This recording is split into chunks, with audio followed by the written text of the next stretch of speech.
According to the judgment of the oratrice mécanique d'analyse coordinate.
Nyari, konnichiwa, hello, hello.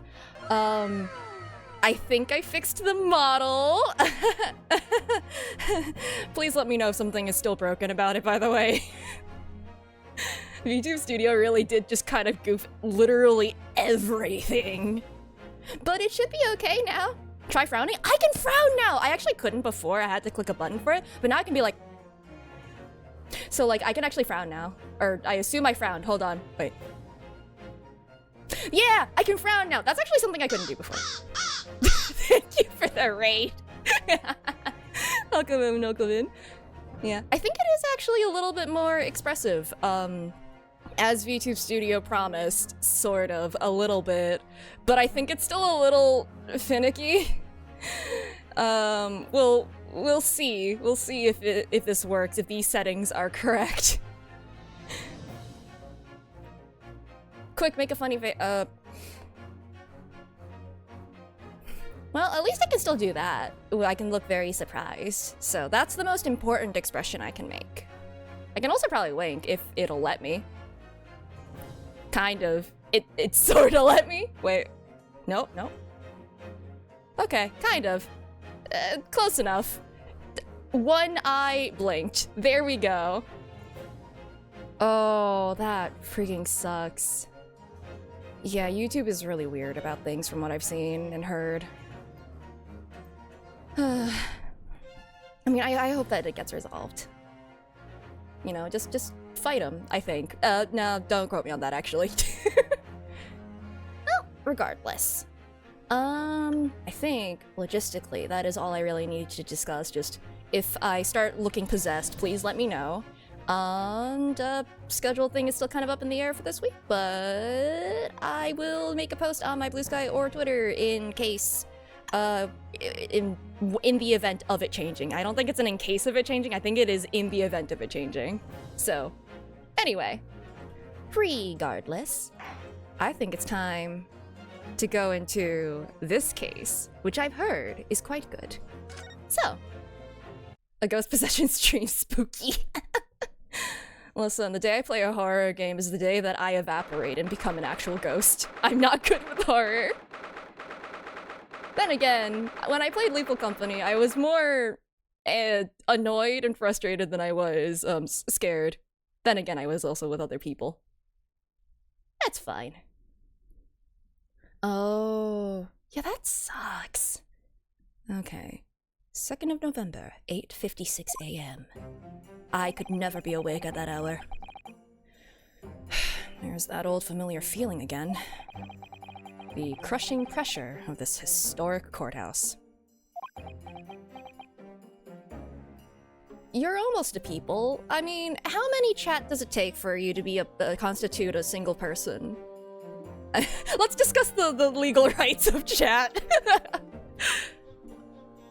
By myself, it's a tragedy and a suspense. With other people, it's a comedy. Yeah, that's about correct, actually. How many chat does it take to screw in a light bulb? How tangible is chat? Can you interact with objects? I don't know. It depends on the game. Sometimes you can interact with it. I'm sure someone will make a Twitch screws in a light bulb game. Maybe. Actually, no, it's a little different today.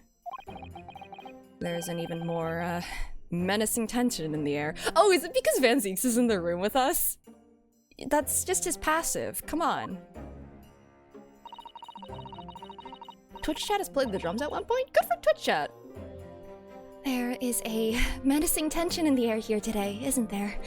I suppose... yes, I think so. Yep, there he is. It can only be the result of the menacing appearance of the defendant. Hello, Vampire Zeeks. A little more courtesy, if you please. Okay, I'm sorry. Oh my, I do apologize. Are we defending our vampire? We are! We absolutely are. He seems very done with us already, which is fair. He's gonna be spending the next, like, 10 hours here with us doing what we do best, bluffing. However, you're certainly not mistaken that this trial is far from ordinary. What do you mean? I'm not privy to the details.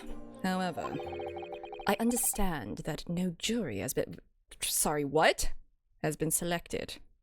Is that legal? Like, it has to be, right? They wouldn't just do an illegal thing, right? A trial without a jury? Well, that's just like the trial of the professor 10 years ago. You can't just change the laws for a sick callback. Come on. You have to attend class and good luck. A closed court. Oh, okay. Yeah, no, this is legal. You can't just do this for a sick callback. Oh, why are you here? Good morning, my dear fellows. Mr. Sholmes, are you allowed to be here? Have you made note of my hair, Mr. Naruhodo? An outright victory for science, you must agree. Oh yeah, it was like cotton candy blue last time we saw it. Well, at least he's back. Also, he's a lot more unserious now. To be perfectly honest, so much happened yesterday that, I completely forgot about your little hair problem. Me too. Ah, what to one man is a little hair problem, is to another a day of drinking dubious potion after dubious potion. Are you okay? Watching it as an observer. Oh, yeah, no, have fun. You have no idea how my stomach ails me this morning. Oh, buddy. Oh dear, how awful for you. I'm afraid you only have yourself to blame, Mr. Sholmes. He has the rumblies, the tummy ache. I should teach one. I'm not a good teacher. Please, no, me and my imposter syndrome could never. And good morning to you, Mr. Reaper. I'm delighted to see you looking so full of vim, but no vigor, unfortunate. This is why we have a cooldown on pots. Exactly. You gotta only take the dubious potion during the pot window. Otherwise, you're in for a bad time. And you. I see London's celebrated great detective is as active as ever. Oh, you exaggerate, my dear fellow. Compared to my paltry engagements with a few trivial cases, the Reaper's overbearing presence is a far greater deterrent to the black roots of crime in our capital. Oh, Sholmes, going out of your way to mention the undercurrent of secret plots going on underneath our noses. 'Cause I'm pretty sure, personally, my little crack theory is that, Strongheart is using the Reaper's name, fabricated this entire thing and kind of pinned it on him without him knowing. Using the Reaper's name to keep down the levels of crime in order to kind of further his own forensic investigation team sort of stuff and like his own sense of justice. But Sholmes knows, I'm pretty sure, judging by this. Or I'm giving him too much credit again, as I am wont to do. Maybe Van Zeeks knows, honestly. And whilst I may not agree with your methods, there is at least one point on which I would readily commend you. What an honor. And that would be... your eye for a good lawyer, sir. Mr. Sholmes, that almost sounded like a compliment. After all, behind this lawyer there is a very great mind. My own. Ah, there we go. What are you trying to say? I wish only to say that you should be prepared for quite a trial, Mr. Reaper. Oh no. Sorry to barge in. Oh, sorry to barge in. Gina! What's that on her arm? It's a mourning band. No, that does not look like a mourning band. That looks like a... I don't know, a symbol for some sort of investigative branch or something? It seems like she's been promoted. Whose armband? It's not our armband, unless she redecorated it. Father, shouldn't you be at the symposium? Well, all of us were invited here. Never mind. It's been postponed, so I have some free time. So I decided to come along with the police inspector to see our country's up-and-coming student in action. Oh, great. I shall be very interested to see the fruits of your— why is that an orange? Of your studies over the past year. Well, it's an honor to have you here. Let's hope there are some fruits to see. Orange fruits, obviously. Of course. The fruits. Otto. Yes, Gina? Why do you agree to this, huh? Why do you take him on? This Reaper bloke. Everyone says it was him what killed the boss. I'm sorry, Gina. But I just don't believe that. Well, if it weren't him, who was it? I don't know that yet. I don't care who calls him what. The Reaper's just a name. He's just a person at the end of the day. And if it turns out it was him what killed the boss, then God help him.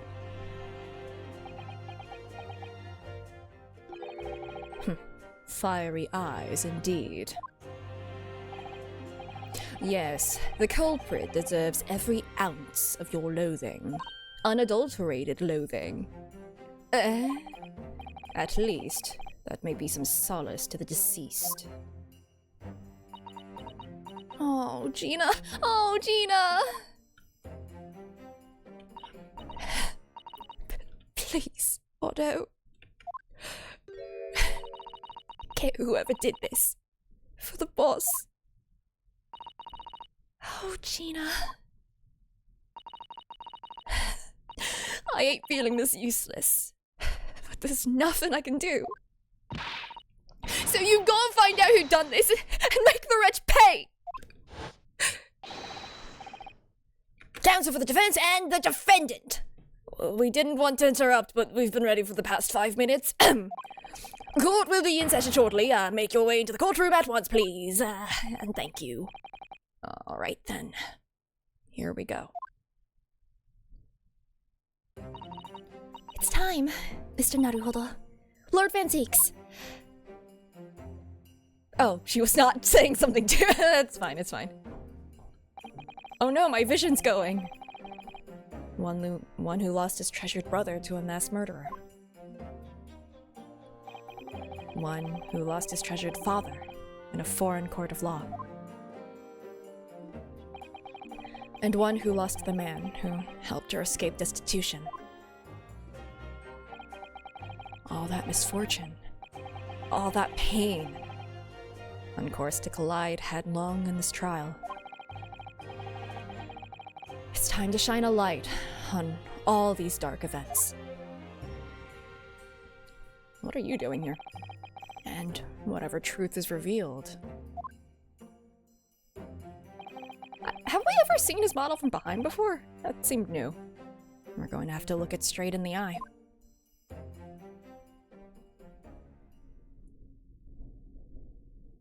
Oh, hello, wind outside. You're very loud today. 9:20 a.m. Oh wow, it took like half an hour. Ah, Kazuma! Sorry. I'll get over it eventually. In the name of Her Majesty the Queen, I hereby declare this court to be in session. We're here to conduct the fair and just trial of the defendant, Baruch Van Zeeks. Counsels for the defense and prosecution, are you ready to begin? The defense is ready, my lord. The prosecution is more than ready. Oh, Kazuma-sama. I've been wishing to see you in court again for so long, feels. But I never pictured it happening like this. God, he's dual-wielding swords. I never thought I'd be facing you behind the prosecution's bench. The so-called Reaper of the Bailey has been a scourge like no other, undermining Her Majesty's justice system. Today, we must uncover the truth behind this scourge. And they were besties! In other words, this trial is going to be a lot more far-reaching than Inspector Gregson's murder. The truths revealed by these proceedings may have unpredictable repercussions through the judiciary. Accordingly, they are to be conducted as a closed trial, with no members of the public present. So where is Sholmes? By Her Majesty's direct orders. Will that work, my lord? The burden of all arbitration and adjudication falls on my shoulders. Therefore, as you will see, the juror's bench shall remain vacant today. No fire shall be had today. If no members of the public are present, might I ask who is currently occupying the gallery, my lord? They are members of the judiciary, here to witness proceedings and ensure an equitable trial. Members of the judiciary? Oh my, this is a very unusual trial already. There is, of course, another unprecedented aspect to these proceedings on which I must elaborate. The counsels for the prosecution and the defense are both aliens of Great Britain.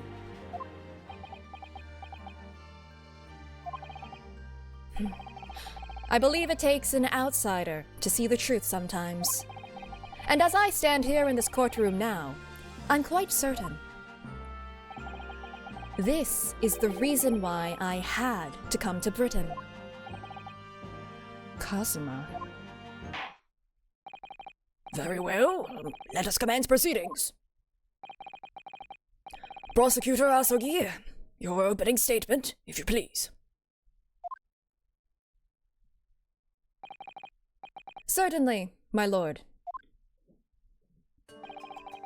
The incident took place on I always want to say the first. On the 1st of November at just after 5 o'clock in the afternoon. The location was a building of flats on Fresno Street on the outskirts of the city. The victim's body was discovered there in an old single-room rental property. Yes, Inspector Tobias Gregson. A name known very well indeed to this court. Not least for his miraculous resolution of one of this country's grimmest cases 10 years ago. The professor case. How sure are you about the time of the incident? Several witnesses on the street outside heard the gunshot, and all have reported the same time. Yes, that's what Gina told us too. There were a number of witnesses. I have here a plan of the room. Okay, there he is. And if I remember correctly, one of the candles was shot. The victim was found curled up in one corner. It's believed that he was shot from the front at point-blank range and died instantly. Is he really that tall? How has the range been determined? There were scorch marks around the entry wound. Such marks are caused by the gunpowder used to fire the bullet. But powder hot enough to leave scorch marks is only ejected a few inches beyond the end of the barrel. In other words, it only happens when the target is at point-blank range. I see, yes. Thank you for the detailed explanation, Counsel. They are quite tall. I guess so.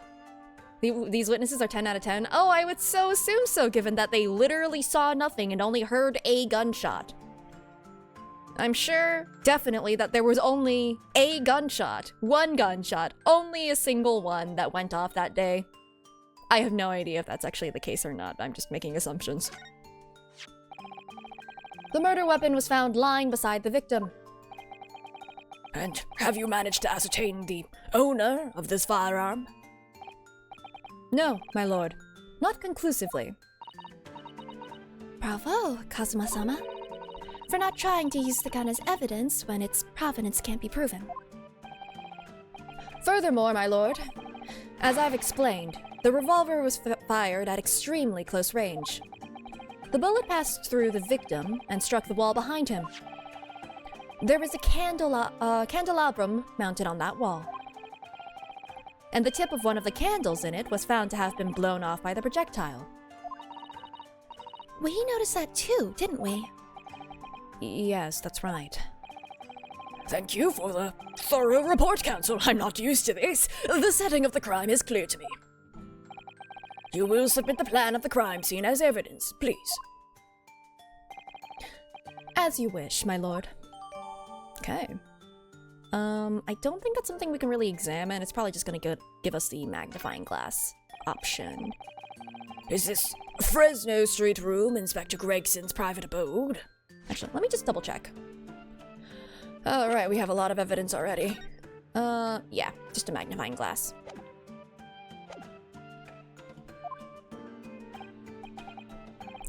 No, my lord. The room is rented to a Mr. Hugh Boone. But there is precious little furniture inside, and it is generally in a poor state of repair. So, what on earth was Gregson even doing there? Presumably he was investigating some case or other. When a policeman was informed of the gunshot from the witnesses and rushed to the scene, he found only the deceased inspector and the accused standing alongside holding the revolver. Oh, that's not great. The attending officer arrested the accused on the spot. Actually, this sounds a lot like the first case of Grade A's Attorney, where Ryunosuke was, holding the gun.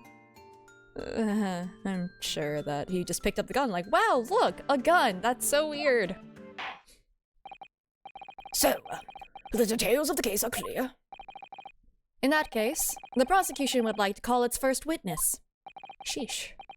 Right to the point. A name, please, Counsel. Naturally. The accused himself. Oh. Oh no. Lord Van Zeeks? As a prosecutor, he believes in the oath of office he's taken and will be compelled to tell the truth. Oh boy.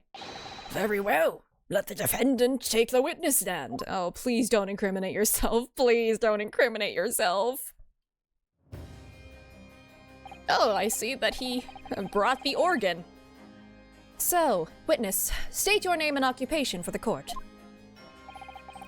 Barak Van Zeeks, Old Bailey prosecutor.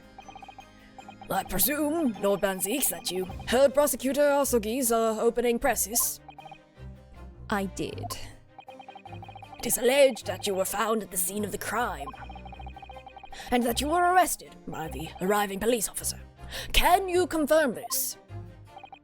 Yes, my lord. Then I'm sure the court would like to hear you explain some things away. Namely, why you were there in the room on Fresno Street at the time in question, and what exactly took place. I intend to explain away nothing. I will simply tell the truth. I must say, Lord Van Zeeks, I never imagined this day would come. Or rather, I didn't want to imagine it would come.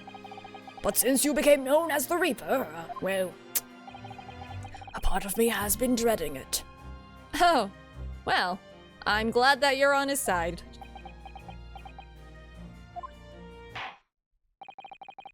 Your formal testimony then, witness. Don't incriminate yourself, please. Oh, I was investigating Gregson, and my inquiries had led me to that address. When I first entered the room that day, it was dark inside, and I saw no one. A moment later, I heard the gunshot. I spun around and saw the revolver on the floor.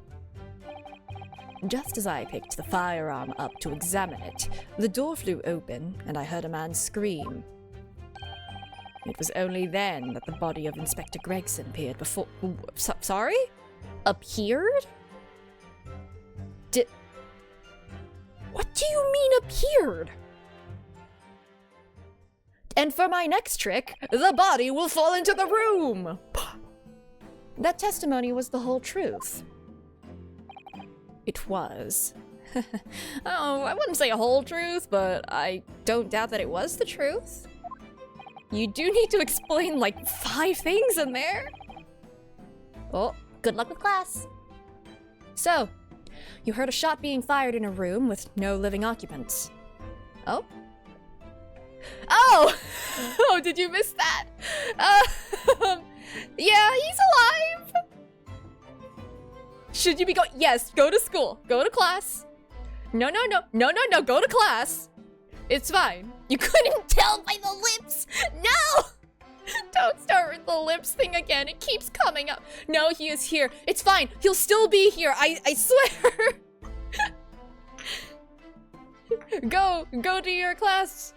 Don't go and study abroad with by stowing away in your friend's suitcase though. I don't recommend doing that. That kind of spells trouble. Kazuma. That's entirely valid. Did you hear Cosmo's dad's name? Oh my god. So, you heard a shot being fired in a room with no living occupants. I mean, to be fair, Kazuma is pretty cool. And moments later, a corpse somehow appeared before your eyes. Is that it? You're right. You haven't explained away anything.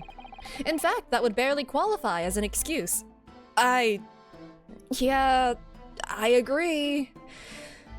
You can't just say it appeared. I don't know, describe more. I guess that's our job. It'll make a cool story if you do stow away. I don't know. Things could go horrifically wrong, you know?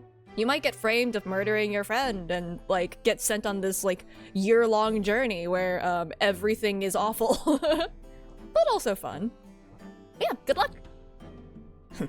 I thought you were my mute apprentice, but it seems you have some sass behind you. Yet it turns out you have a way with words. Oh, that's kind of the same thing. Prosecutor, Asogi. It would appear to be a singular tale indeed. Singular isn't the word. It's laughable. What's got into Kazuma? He's not behaving like himself at all. I mean, I agree with him, so... I think Susato might as well, because, like, it's... Listen, it's not the best testimony. Very well then. Counsel, you may begin your cross-examination. Yes, my lord.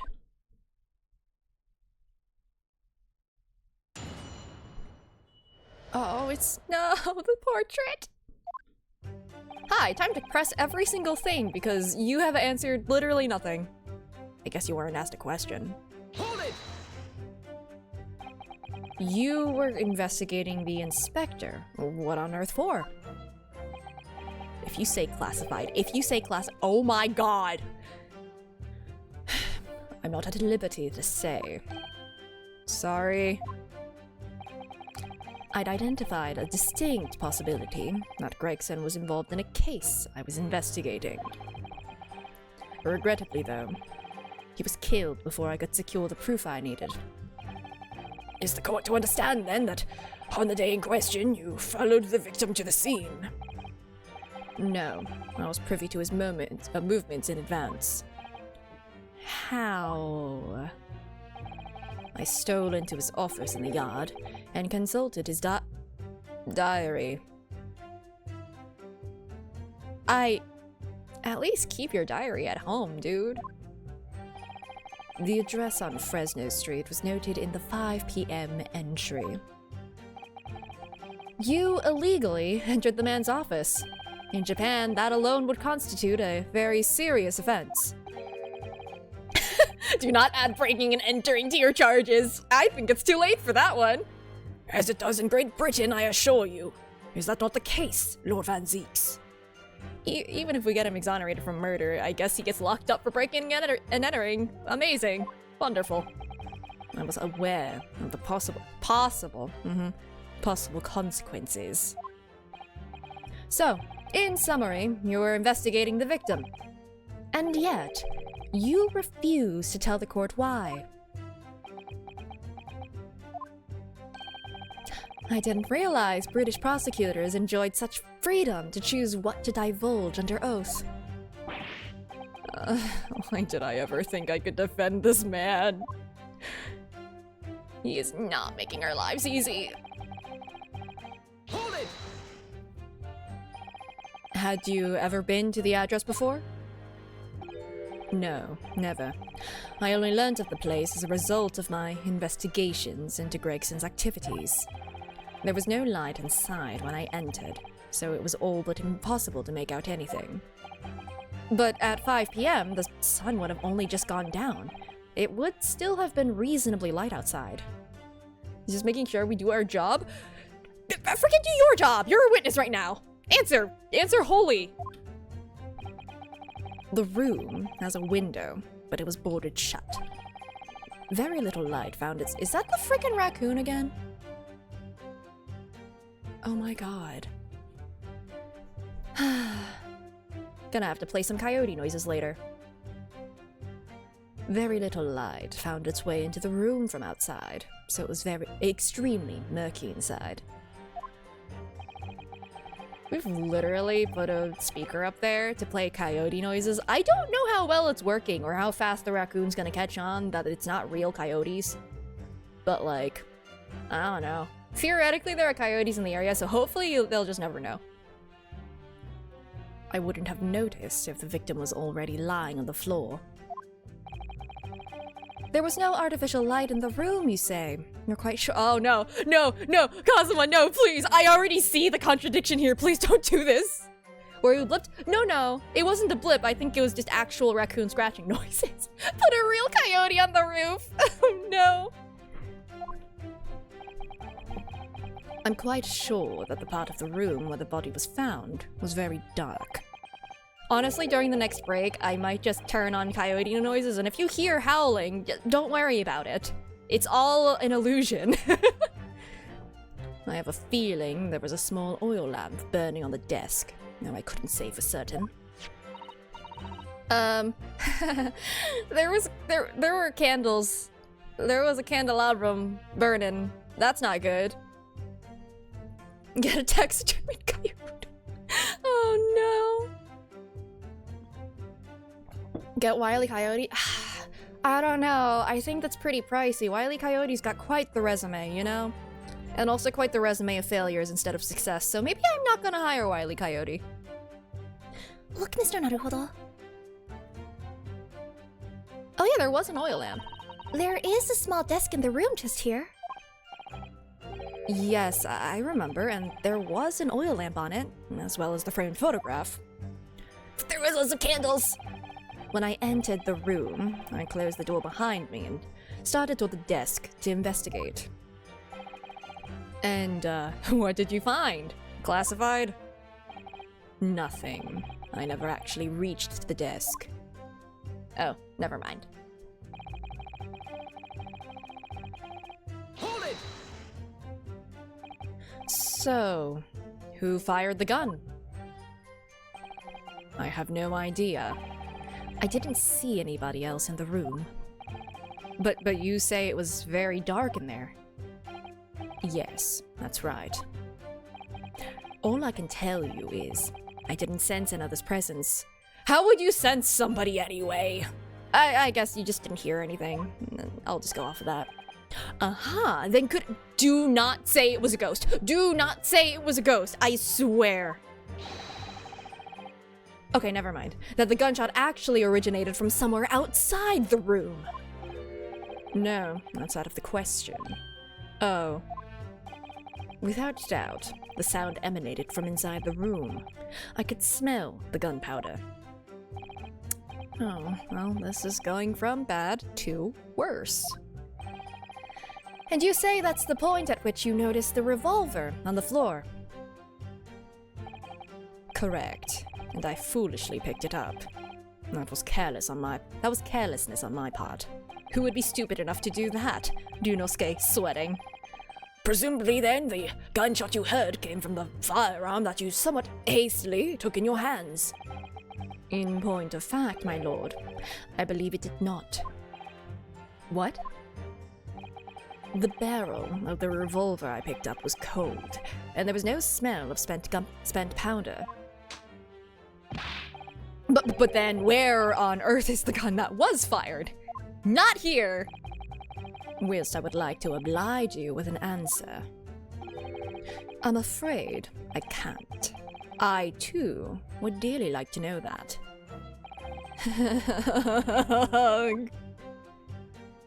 Very Edgeworth of him. Yep, we got Edgeworth here, we got Edgeworth there. Any more Edgeworths I need to know about?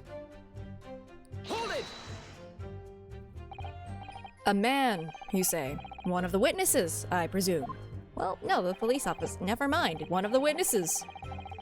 That's right, one of the street merchants working on Fresno Street. Why would they go investigate the gunshot? That's not a good decision. If you hear a gunshot, don't go closer?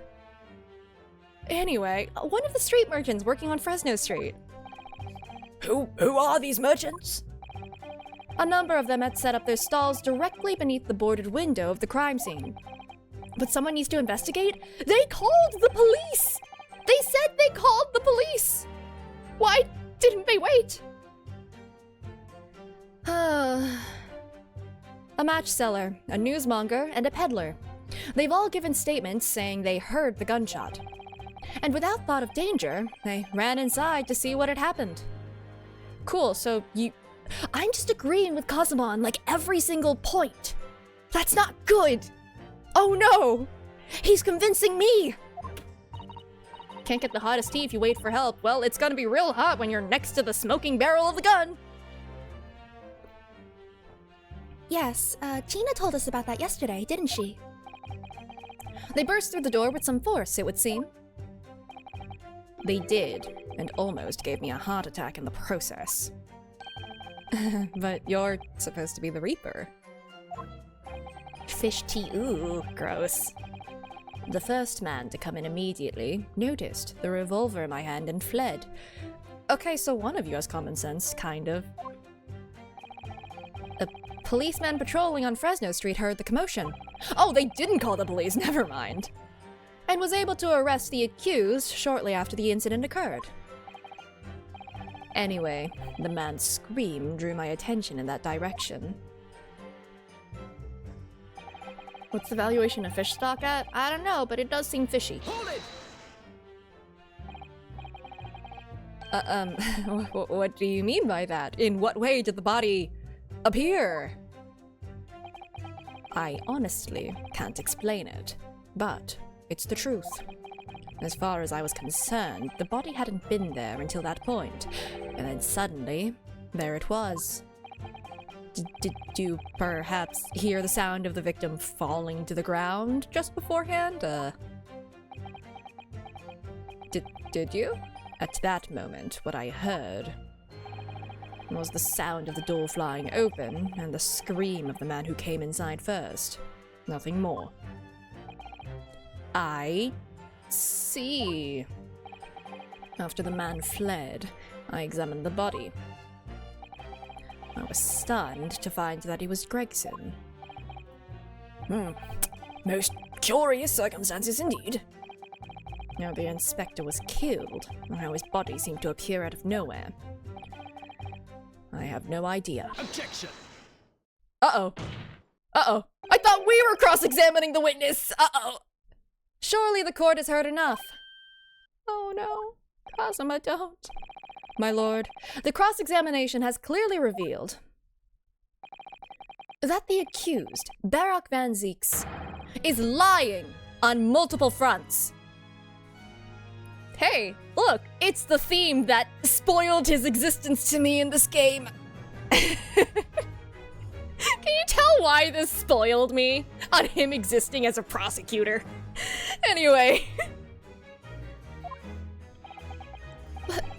What is that supposed to mean? Yeah. Good gracious, counsel.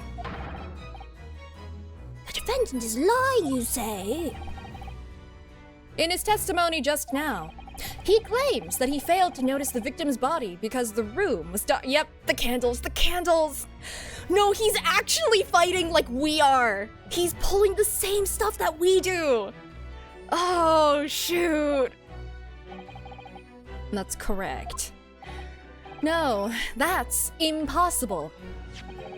As proven by this candelabrum. How does that prove? Because it was burning! How does that prove anything? I really do like this theme, though. Ah, dang it, why do you have to have such a sick theme? If you examine the tip of the long candle, you can see it has been blown off by a powerful impact. One would assume that the projectile from the firearm passed through the victim and struck the candle. Which is a little odd, wouldn't you say? Because there are scorch marks on that candle. And we've established that scorch marks only happen when you shoot a thing point blank, you know? Personally, that's what I think. I think I noted that too when we saw the candle, where it's like, it probably was hit point blank, and even if it wasn't, it just, the angle doesn't seem like it makes sense. So, I don't know. The problem comes when you consider the other two candles, which are clearly of a different length. Yes, I can see that only the candle that appears to have been struck by the bullet is long. We could reasonably expect someone to have lit all three candles together.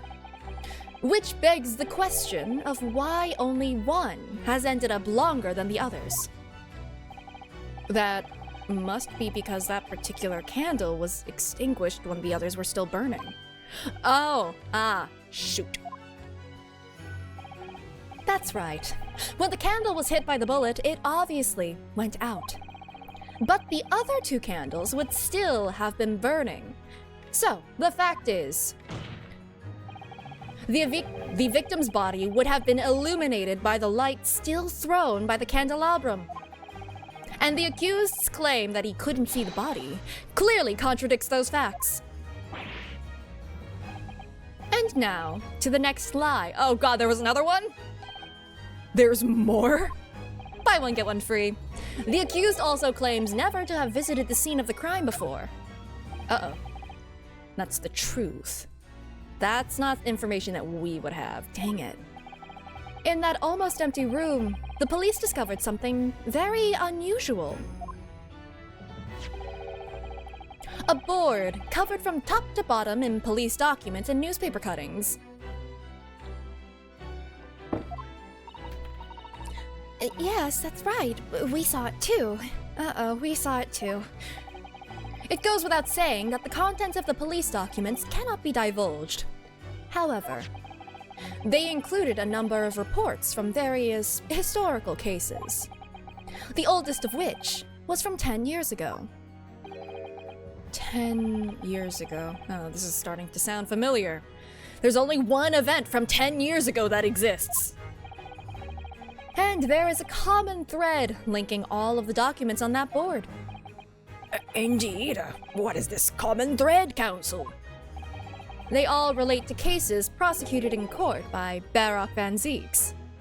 I mean, it doesn't mean that he had to be the one that made that board. It just meant that someone was looking into it and then got silenced, which does look very bad for Van Zieks. Yeah, that doesn't mean he's been there. It just means that he's tied to it, but he didn't have to know all of them.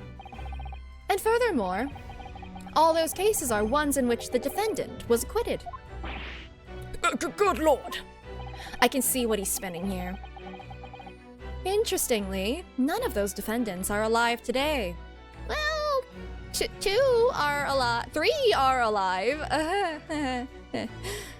But yeah, I see what he's doing. He's saying that this was his base of operations. This is the story he's spinning right now.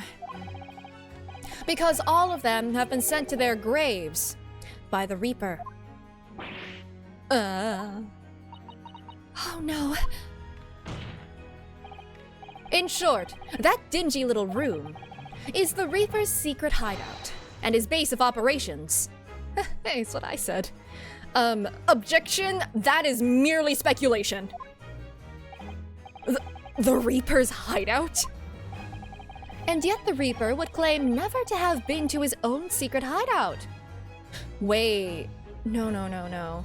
Here's the thing, I am trying to operate under the, assumption that he wanted us to defend because we're pretty freaking good at it, and we also aren't going to, like, we're not going to be bribed, and we're not going to, like, we're going to look for the truth. I think he's right. This is the Reaper's base of operations, potentially. Either that or someone was investigating the Reaper, it has to do with it, and he needs to bring that up now so that we can disconnect it from Van Zieks. I think that's what he's trying to do here. That's me hoping. No one would believe that. No, the truth is, we've been looking at this backwards. Backwards? Explain, Counsel. Inspector Gregson was investigating the identity of the Reaper. I don't doubt that. When he discovered the location of the man's secret hideout, he was killed. I also don't doubt that. I don't think it was Van Zieks, but yeah. As I'm sure everyone can imagine, by the Reaper's hand. Also not untrue, probably. It's just a matter of establishing who the Reaper is. What? Thank you for the follow. Why does Van Zieks look like he's about to cast a spell? Order! Order! Order! Very well, I hereby state the current opinion of the court. Did we forget about the wife's husband's case? Oh, I'm sure it's entirely related. Maybe the Redheads are all the Reaper collectively working under Strongheart or something. I don't know. But, like, it's just, it's off, you know? And the picture of the wife was in the room, so clearly the guy's linked somehow. We'll get to that eventually, probably. Cast strong person, that one. Barak Van Zieks is an outstanding prosecutor who has rendered great service to his country. However, it is with deep regret that I must concur with Prosecutor Osogi's contention. Like, the craziest part is that, like, the reason it makes sense is that, like, I mean, first of all, it makes sense. It is a reasonable conclusion to draw, and I also don't think he's wrong. It's just, he didn't use Van Zieks' name. He kept saying the Reaper. That the defendant's testimony exhibits a number of stark inconsistencies with the known facts. That's true, too. All I have done is state the truth as I know it. Cosmo's done a brilliant job as ever. He's drawing on his experience as a defense attorney to build his prosecution case, and it's formidable. Counsel, you will submit the board that you just showed the court as evidence. I believe it to be fundamental in establishing the facts surrounding the Reaper's existence. Thank you, my lord. I'm gonna take a look at the board. And now, the prosecution would like to call new witnesses to the Wow, we're not even allowed to cross-examine? Shoot! Alright. That... Witnesses who saw... So the guy who burst into the room, then. Who saw events unfold on the day in question. They were mentioned in the previous testimony too, if you remember. Yes, the street sellers who heard the gunshot and went running into the room. Very well. Lead the witnesses in. The defendant may step down from the witness stand. Wow, not even allowed a chance to cross-examine. Certainly, my lord.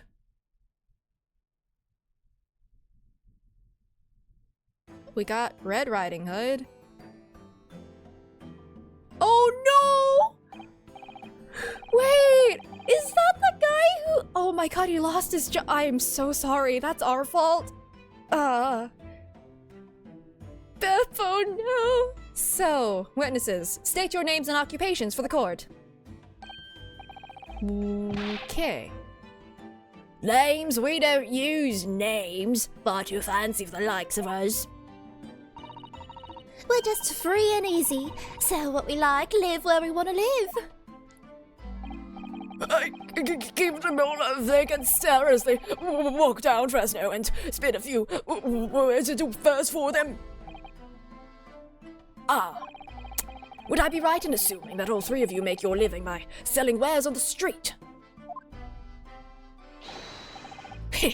Everyone calls me gossip.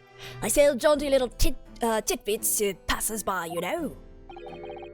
Jaunty little titbits. Got an absolute smash for you, sir. Right up your ginnel, it is. Ginnel, ginnel? Wow.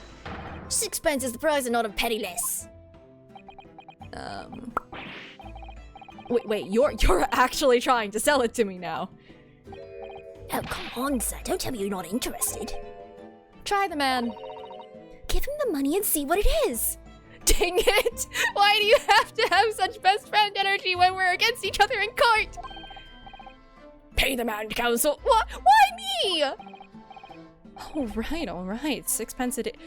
What? You won't regret it, sir. Now got your listening ears on. Just between us, a young couple on Slight Street have just had twins. Cool.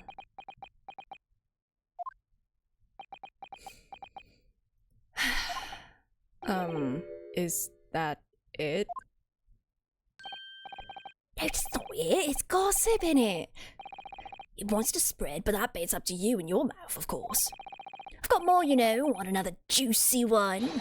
6 a piece it is, if you're curious. I am curious, yes, about what's going on just under that fat bottom lip of yours. Namely, that Yeah, I was about to point out, is there a bruise on his neck? Huh. I'm glad we're pointing that out. That's probably gonna come up later, isn't it?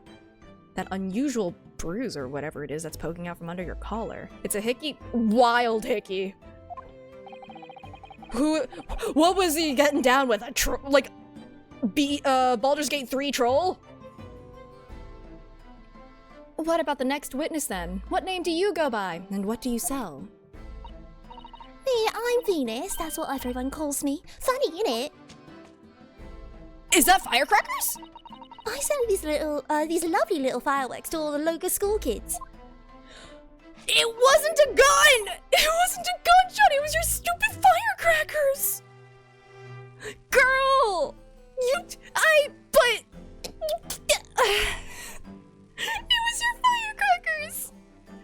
Why do we always get the weird ones? Why are people not realizing that I heard a gunshot no longer holds water when you sell firecrackers?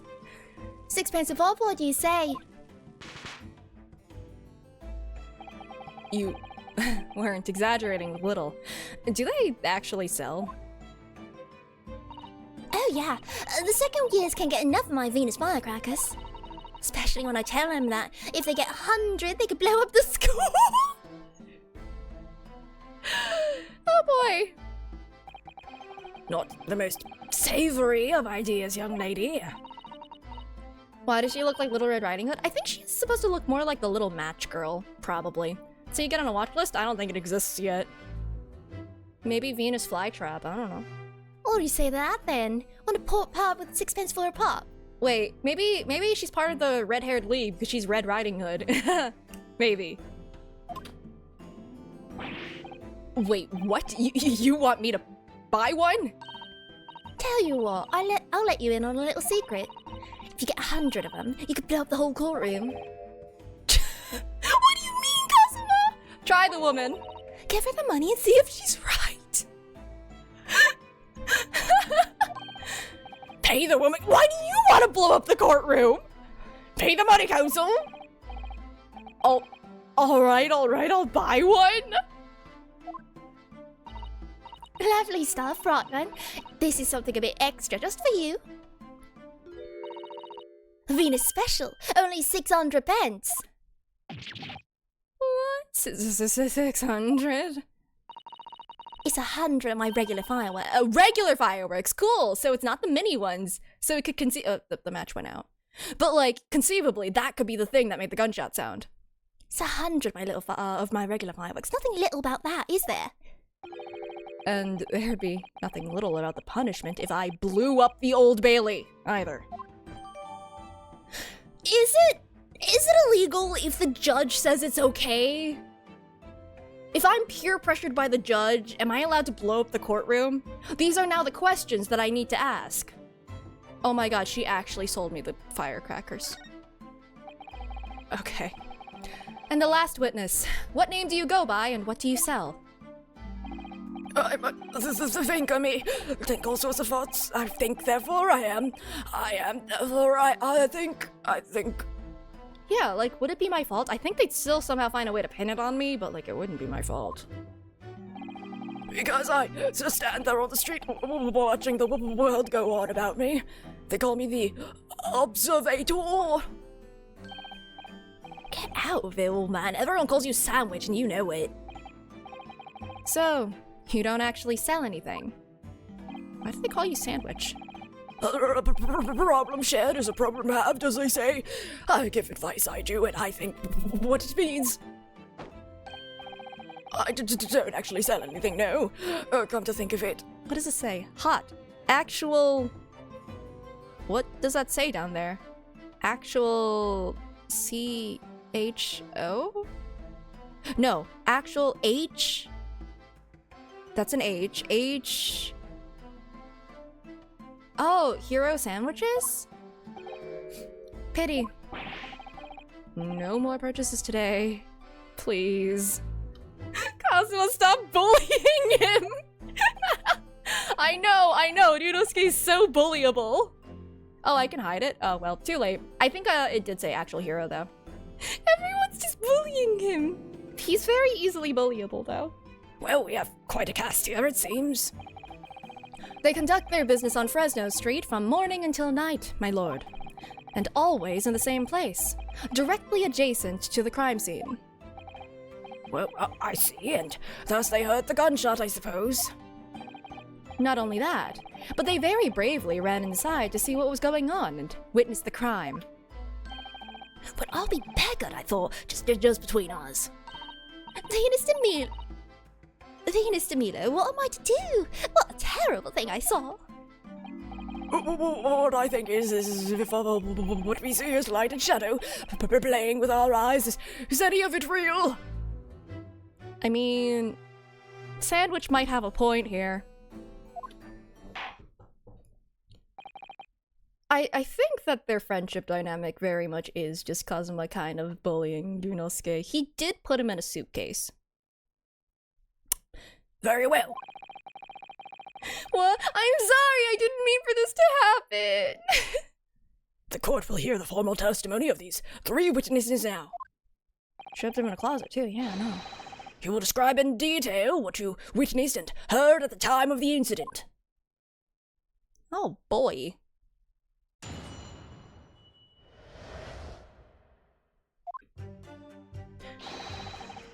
Oh, well, I guess this is well timed. I will be right back. So, get more tea, maybe play some coyote noises, maybe not, who knows? Be right back.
I'll do the coyote thing next break, probably. I don't hear anything anymore.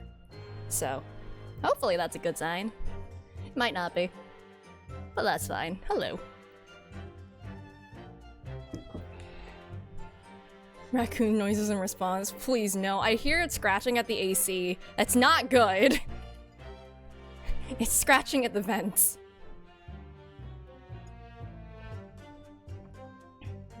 Join the other raccoons in my trench coat? No! I like my trench coat! Raccoon is pretty sus. No, you're absolutely right. Side note, while we have 12 seconds left, how is the model looking? Is it, like, okay? Nothing weird going on with it or anything? About the wrench coat. Don't worry about it. Don't worry about it. Looks fine? Okay, cool. That's good. Because, like, I can't always be looking at my model and whatever it's doing, so it's just like, just in case. Well, we saw the whole thing from start to finish, we did. Everything from the moment they went in the building. You saw it? I don't believe you. It was less than a minute after the Reaper had gone inside that we all heard a big bang. Seems to me that quick to talk is quick to walk. Gossip couldn't wait to go and see what had happened. You've just been writing the first draft? Oh gosh, best of luck to you. I remember writing papers. I ran into the room, and there he was, the Reaper, gun in hand, standing over the dead body. I was scared after death, me, so I ran off to find a copper. Method sections, honestly, if you can fit like a chart or a graph in there, let's go. Get rid of that page limit. Been writing an entire visual novel. Oh shoot.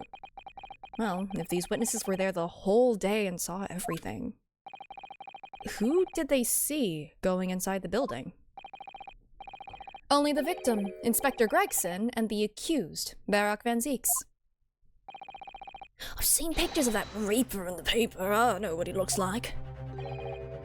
Just between us, folk love stories like this. I've made myself a tidy sum already.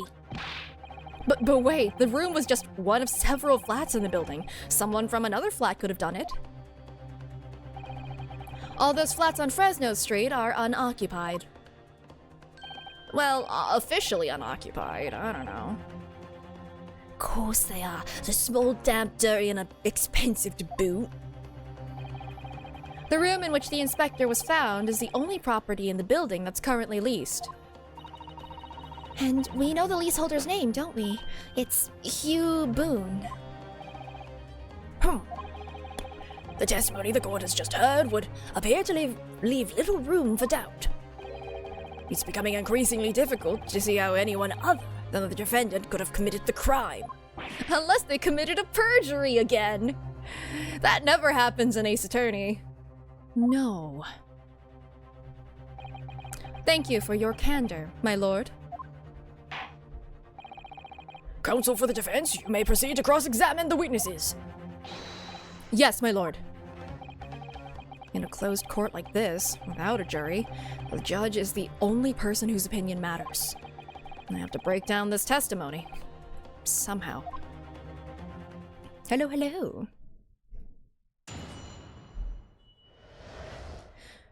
Okay, press everything. And hopefully we get to actually cross-examine. Hold it! When you say they, who do you mean? Who do you mean exactly? Inspector Gregson and the defendant, Lord Van Zieks? Suppose so. The likes of us don't know the names of the high and mighty. But I'll tell you one thing. It was the old Reaper that went in last, that's for sure and certain. Just behind Inspector Gregson, did they arrive at the same time as each other? No, not at all. The first fella must have gone inside a good 15 minutes before we heard the gunshot. The victim arrived 15 minutes before. Are you sure about that? My sure.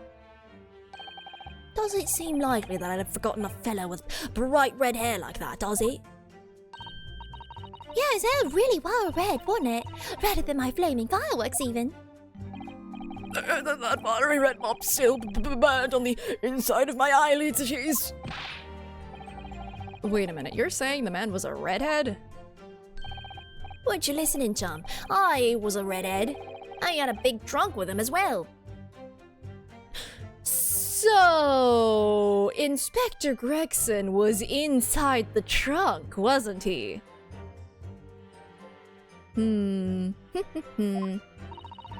But Inspector Gregson's hair isn't red. Not by any stretch of the imagination.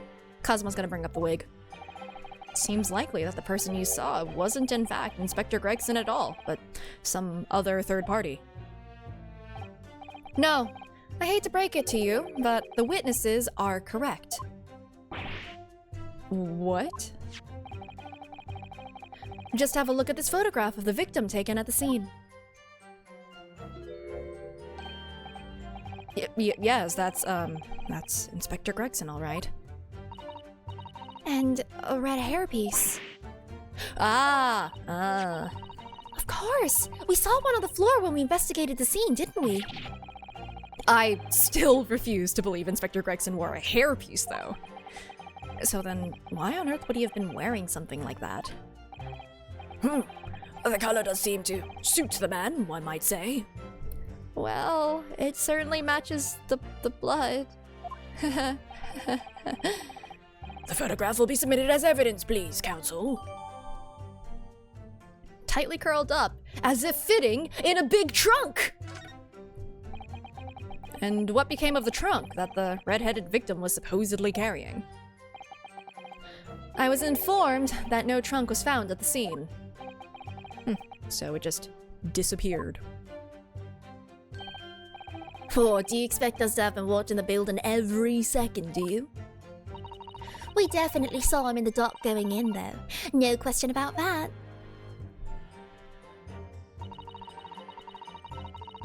Okay, let me take a look at that. I feel like it's just another— oh my god, there's so much evidence.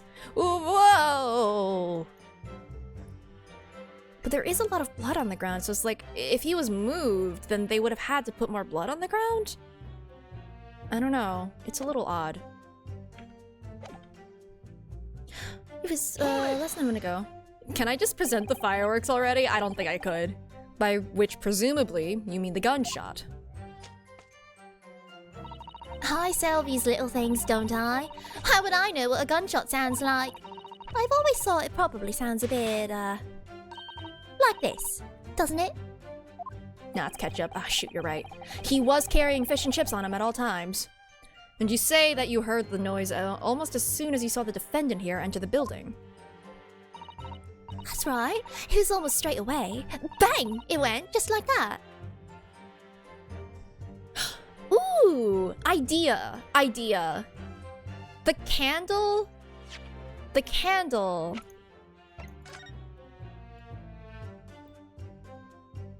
No. No way. But like, what if they made it into, like, put a firework in there? So that all they had to do was light it and then it would go off as a gunshot. So that no one actually had to fire a gun. Anyway. That's right, it was almost straight away. Bang! It went, just like that. Well, he's the Reaper, isn't he? It's what the French call a... Please stop saying French words.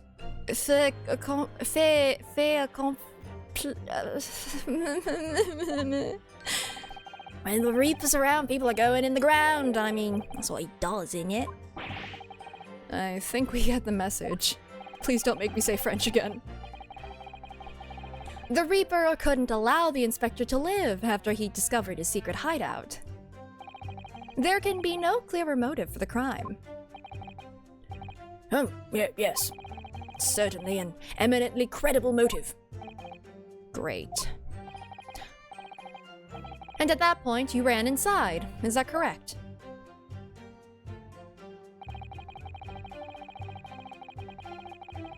Hold it! So, when Gossip ran to see what had happened, did you go too? Well, me, I'm a bit hampered. See, all the signs are that I can't move very well.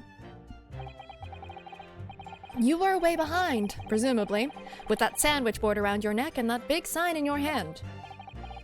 What a great burden you bear. Pardon me for asking, Mr.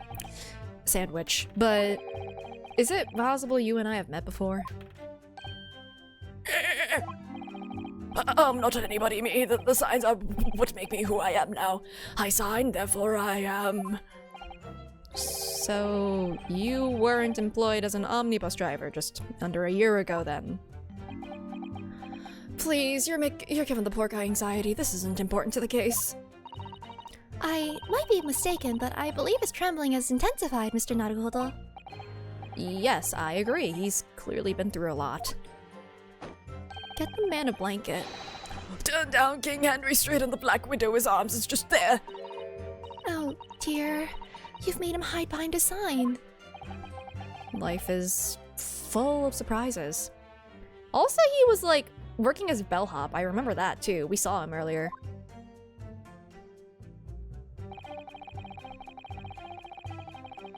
Hold it! This one doesn't seem like it's gonna help much. So then you were the first person to arrive on the scene. Is that right? That I was. Kicked the door open like a professional I did and yelled out, "What's going on there?" Sitcom laughter. Lord Van Zeek's claims all he heard was a man's scream, though. And was it dark inside the room? No, not dark at all. There were candles burning on the wall. Really? And there was a fella collapsed on the floor. Just between us, it's the first thing I noticed when I got inside. I see. Even though Lord Van Zeek claims not to have seen any such lights on the wall. Next thing I noticed was someone standing right beside the body. The accused, Barak Van Zeeks. That's right, the pale-faced Reaper himself. I was a little shocked, I won't deny it, but I'm no lily-livered coward. I stood my ground and gave that Reaper a cold, hard stare myself. Ooh. Excuse me. Okay. Do you have something to add, Mr. Sandwich? You screamed so high-pitched it made my ears ring. There's really nothing to me. Empty in the head I am. Just 2 slices with no middle. Oh no! What are you, an idiot sandwich? No, I'm sorry! So I don't know what you could want with me. Man lost everything. His identity. Everything. I think that maybe you just remembered something? Having heard Mr. Gossip's last statement, I mean. What I think is, we're all nothings, really. We try to dress ourselves up as something else, but at the end of the day, we're all just street sellers. Thinking of Peppa's old boss that was in the hotel? No, that wasn't his boss, though, I thought. I thought it was this guy. I remember pointing it out that it was like... Was it? I thought it was this guy. Oh, no. Because, like, the omnibus driver's boss wouldn't have gotten fired. He would have fired this guy, though. That's enough out of you, Sandwich. Keep your trap shut now. Unless you want us to make you into a real sandwich. When he saw the Reaper, he fell clean over on his backside. That's it. Oh, you rotten beggar! I told you to keep that a secret. Oh. Well, I misremembered then. He screamed, he did. Screamed and scrambled off on all fours. That's all I wanted to say. Mr. Gossip, is that true? Could be a different character that uses the same sprite. They generally don't do that in Ace Attorney games. Everyone has a very unique design, usually. Even the jury. Like, they don't even come back. But they all have pretty unique designs. Floor was dead slippery, that's why. Planted my hand in a filthy pool of blood, didn't I? Yuck. What? You want to say that? You want to run that by us again? What do you mean? A pool of blood? But listen here, even when I was sprawled on the floor, I still kept giving that Reaper a cold, hard stare. Don't you forget! Let's just go back a little. Did you say you got blood on your hand? I did. It happens to the best of us at times, doesn't it? So I was scared, so I slipped over. We can just keep it between us, can't we? No, Mr. Gossip, I'm going to have to ask you to add that information to your formal testimony. If I must. The witness will amend his testimony to include the aforementioned details at once.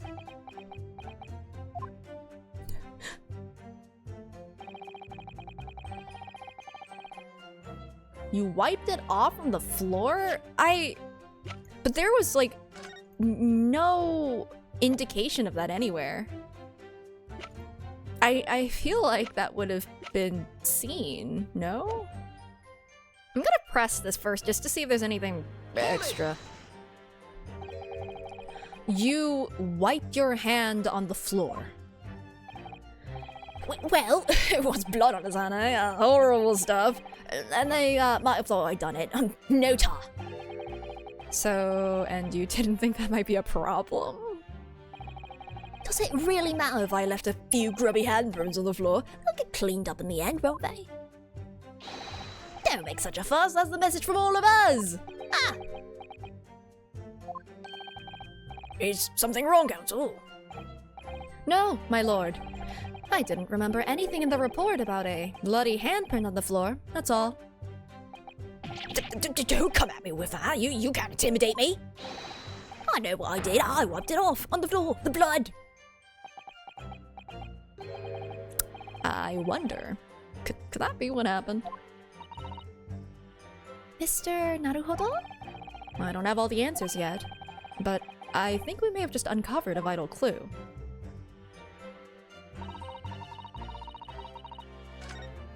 Okay. I'm pretty sure— heck, Kazuma's even helping us, just like, this is weird, you should probably do something with this one. Okay, I would think it would be this just because, like, there's no sign of any blood getting wiped off anywhere. There's just nothing on the floor. Otherwise, I mean— oh wait, have I looked at this? I haven't looked at this yet! I said I was going to and then I forgot! There are details of a whole raft of cases dating back years on here, aren't there? This paper from 10 years ago is browning with age, look. Out of interest, the most recent thing appears to be this newspaper cutting here. Oh, it's the same redheaded league advertisement that Mr. Shulms had picked out. And do you remember? There was a red hairpiece at the scene too. Was Inspector Gregson an exponent of the redheaded league then? I think he was investigating them, but whatever.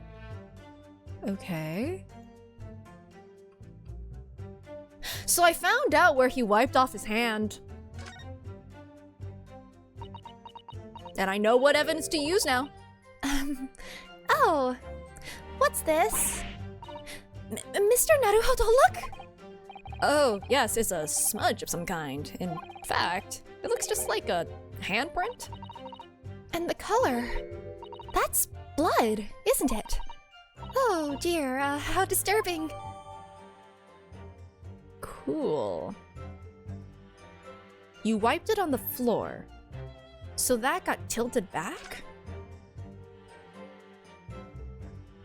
There is some like extra illusionary stuff happening here. Oh, well, what's this? A handprint. But if I were to guess then, it probably was on the ground. So this might have been on top of something, covering something? The body, perhaps? But I don't know. I don't know how it would have... If this was on the ground where it was here... God, there's some extra mechanism going on, and I don't know what it is yet, but I can present... Where is it? Where's the freaking board? Objection! There we go. So, you wiped off the blood from your hand on the floor of the room. Are you quite sure about that? Well, what else do you expect me to have done, huh? Doesn't really matter. Objection! Hello? The police found no such handprint on the floor during their investigations. What exactly is the defense asserting? Just having an objection off, okay. If you listen, you'll find out, Prosecutor Asogi. Oh no, the girls are fighting!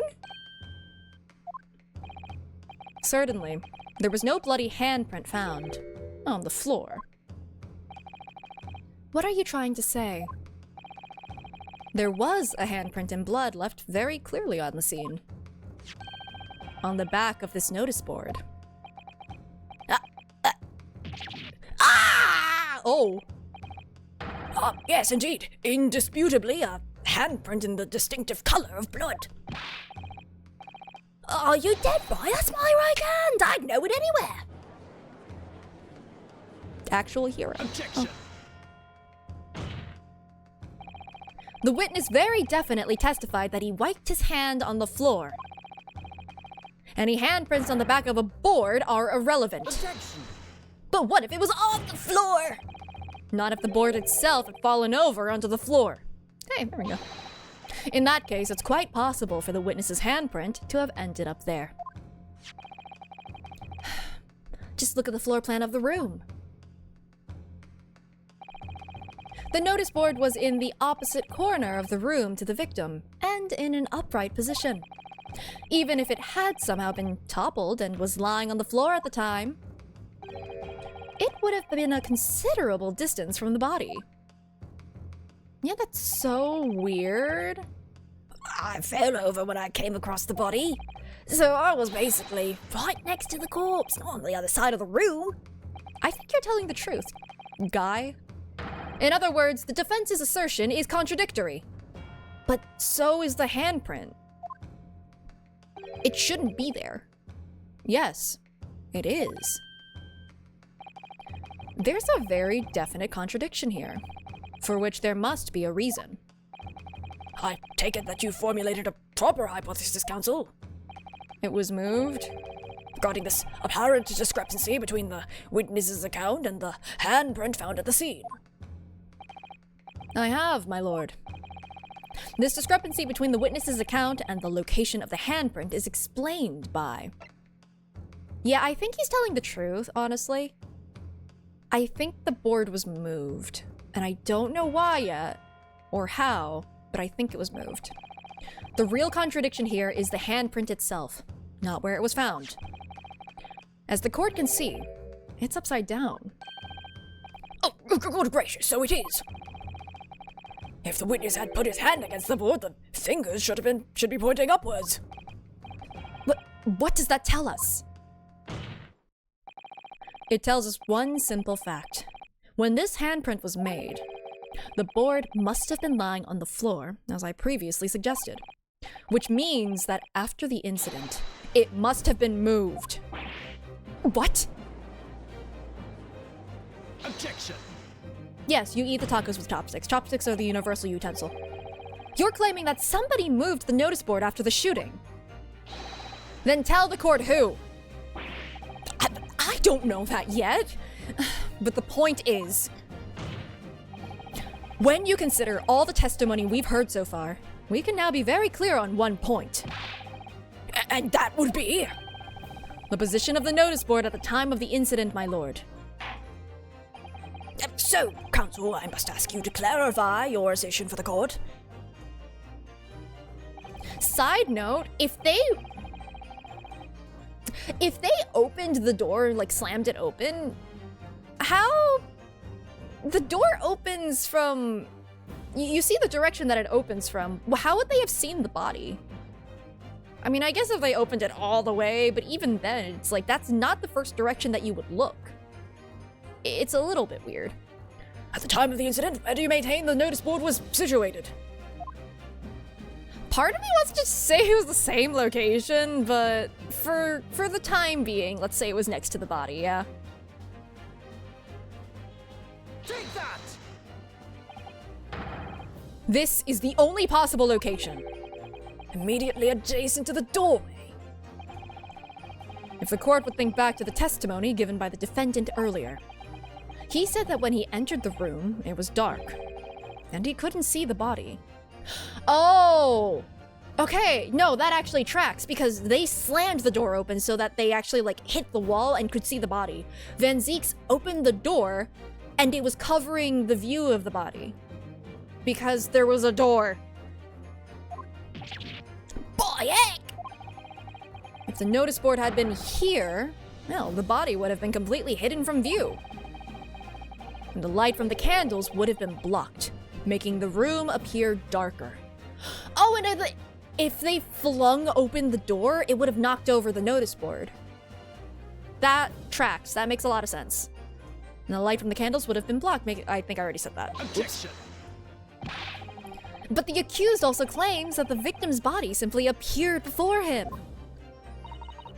That's true. Or, in his precise words, Just as I picked the firearm up to examine it, the door flew open and I heard a man scream. It was only then that the body of Inspector Gregson appeared before me. I don't know about calling it a scream, but he was talking about me and no mistake. Because it was me that kicked the door open. If you look again at the floor plan, consider what would happen if the door to the room was thrown open with force. Also, I love how I put the thing next to the guy, and then the game just went, no, you meant next to the door. Thanks, game. You erred on the side of, I don't know, me being an idiot. Bunk. That can't. The door struck the notice board, knocking it over, and making the victim's body visible. Good gracious. My client has told nothing but the truth. He has simply described what he saw.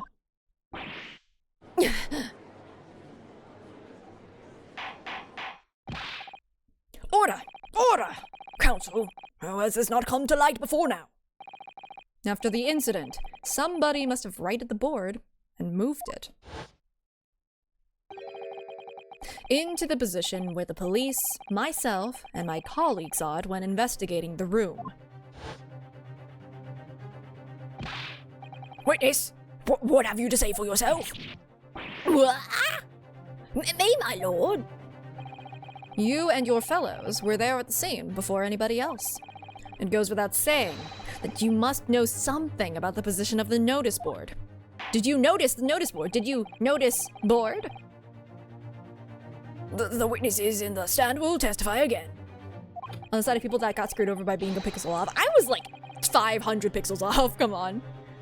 You will each explain exactly what you did upon arriving at the scene of the crime. Stop looking over your glasses at me. I get the message.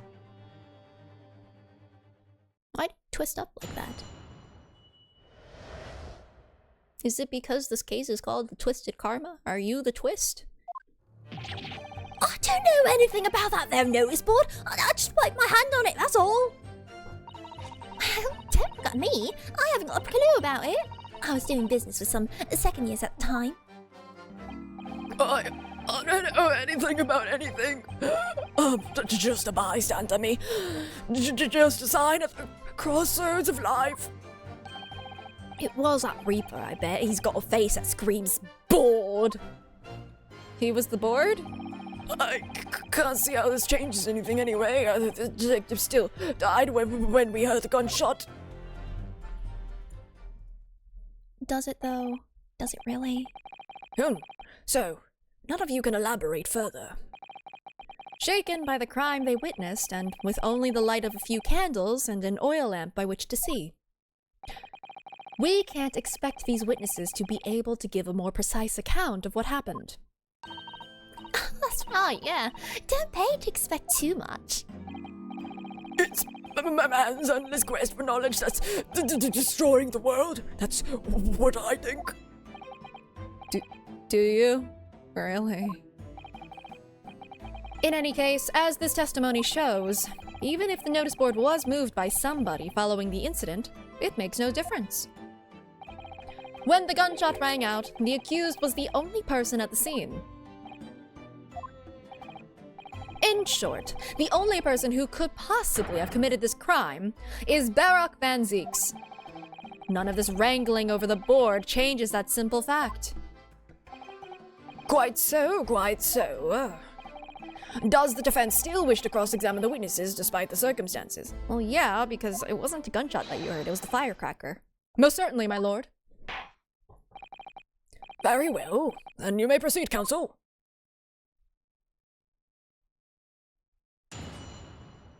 Okay. Is it weird that it feels kind of like, yeah, no, there's definitely like twists and stuff, but like, it feels a little bit too easy. Something is going to happen at some point, and I'm a little concerned. So you admit that it was the board you wiped your bloody hand on? Admit it? What's to admit? Is there plain as day for all to see? A smashing print of my right hand. Well, perhaps you wanted to hide that handprint. So you righted the notice board and pushed it into the corner, did you? No, imagine the weight of that great lump. Do I look like a powerful and well-nurtured man? Well, did you see anybody else moving the board? He left, didn't he? I've got nerves of steel, I can tell you, but even I have my limits. There was a body on the floor in front of me, and then the Grim Reaper himself standing over it. And there was precious little light inside either. My bottom lip was all a quiver. In other words, this witness is unable to give definite testimony on that point. He ran. Yes, so it would seem. She does just strike that match on her butt, though, doesn't she? Anyway. I thought you went inside, too. When you say you were doing business with them, you mean you were selling them fireworks? Yeah, what else? That's the priory school just round the corner, see? Those cheeky little so-and-sos have got a plan to blow their school to Kingdom Come. So I've been telling on them, letting their teachers know what they're up to. Oh, you have? Yeah, wouldn't want anyone to get hurt, so I let the school know the kids are playing with dodgy toys. Then, praise the Lord, the teachers take all the fireworks off them. And then, praise the Lord again, kids all come back to me to buy more. Everyone's happy, see? What a racket. Of course, and sometimes the teachers give me a little bonus to thank me for letting them know. It's busy all life selling explosives. Uh-huh. Infinite money glitch, scam them. Venus is a guileful goddess indeed. Telling barefaced lies is kind of my thing, really. I'm ever so good at it. Why would you say that? Did she light the fireworks on fire? She lit it, kissed it, and then threw it. Yes, that is exactly what she did. Remember when I said that there was no fire this time because the jury wasn't here? Never mind. She brought all of it. Also, this guy's got all the gossip. Let's go. The only hot things that are happening here are not sandwiches. It is the hot gossip. Something wrong, Mr. Sandwich. If I said it was, could we just leave it at that? Would that be the end of it? No. Did Miss Venus's statement just now bring something to mind, perhaps? Philosophical thoughts. Deep philosophical thoughts. She is still matchsticks, but she can upgrade it to the harder stuff. Little Red Riding Hood. Oh my god. She's just Little Red Riding Hood from that one movie that I genuinely can't remember. It's the one with the, like, there was like a skiing granny or something. Let's say there was a great liar, and that great liar said without batting an eye, telling barefaced lies is kind of my thing. I'm ever so good at it. Would those words of hers be a lie too, or the truth? In which case she's not a liar. This statement is a lie, anyway. Oh, it's a hellish paradox, that one, don't you think? I'm not entirely sure, to be honest. But it seems to me you're suggesting Miss Venus has been lying, are you? What are you on about, old man? Trying to cause trouble, are you? Keep on like that. Uh-oh. That's the big stuff. And I'll wrap your whole body in fireworks and set them off. I'll give you something to tremble. That is a murder attempt? Are we letting threats happen? I think it was hoodwinked, but on the other hand, You have a startlingly disturbing mind behind that sweet and innocent face, young lady. also that's a crime. So, Ms. Venus has lied in her testimony. Is that what you're trying to say, Mr. Sandwich?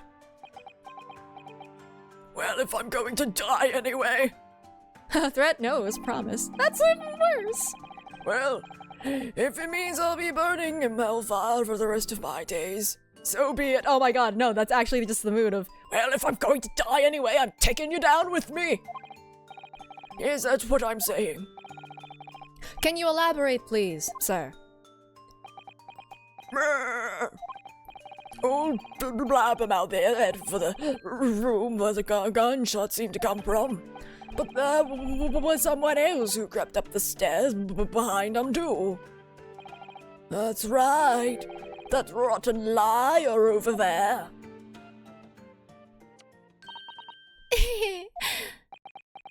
Don't you hear? Do you mean to say that you did in fact betake yourself to the scene of the crime after all? What did I tell you, eh? Stop kissing the fireworks. I said I was good at telling barefaced lies, didn't I? That's perjury! That's literally, you're not allowed to do that! Yes, you mentioned it. Well, that revelation rocked the whole courtroom, didn't it? Who knew firecrackers packed such a punch? So you did indeed visit the scene of the crime, did you, young lady? Oh, good grief.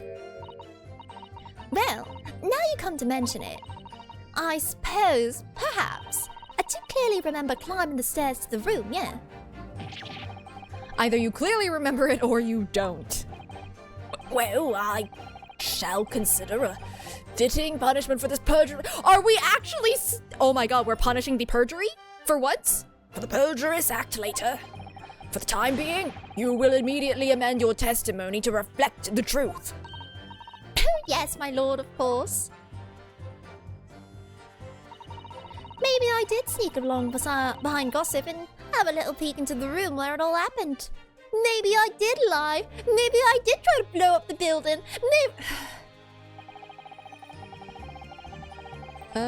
Well, yeah, no, I just go back to this. Hey, what do you mean by that? You make a habit of lying, do you, Miss Venus? Well, I suppose so. I don't really know, to be fair. If you want my advice, though, I'd take everything I say with a big pinch of salt.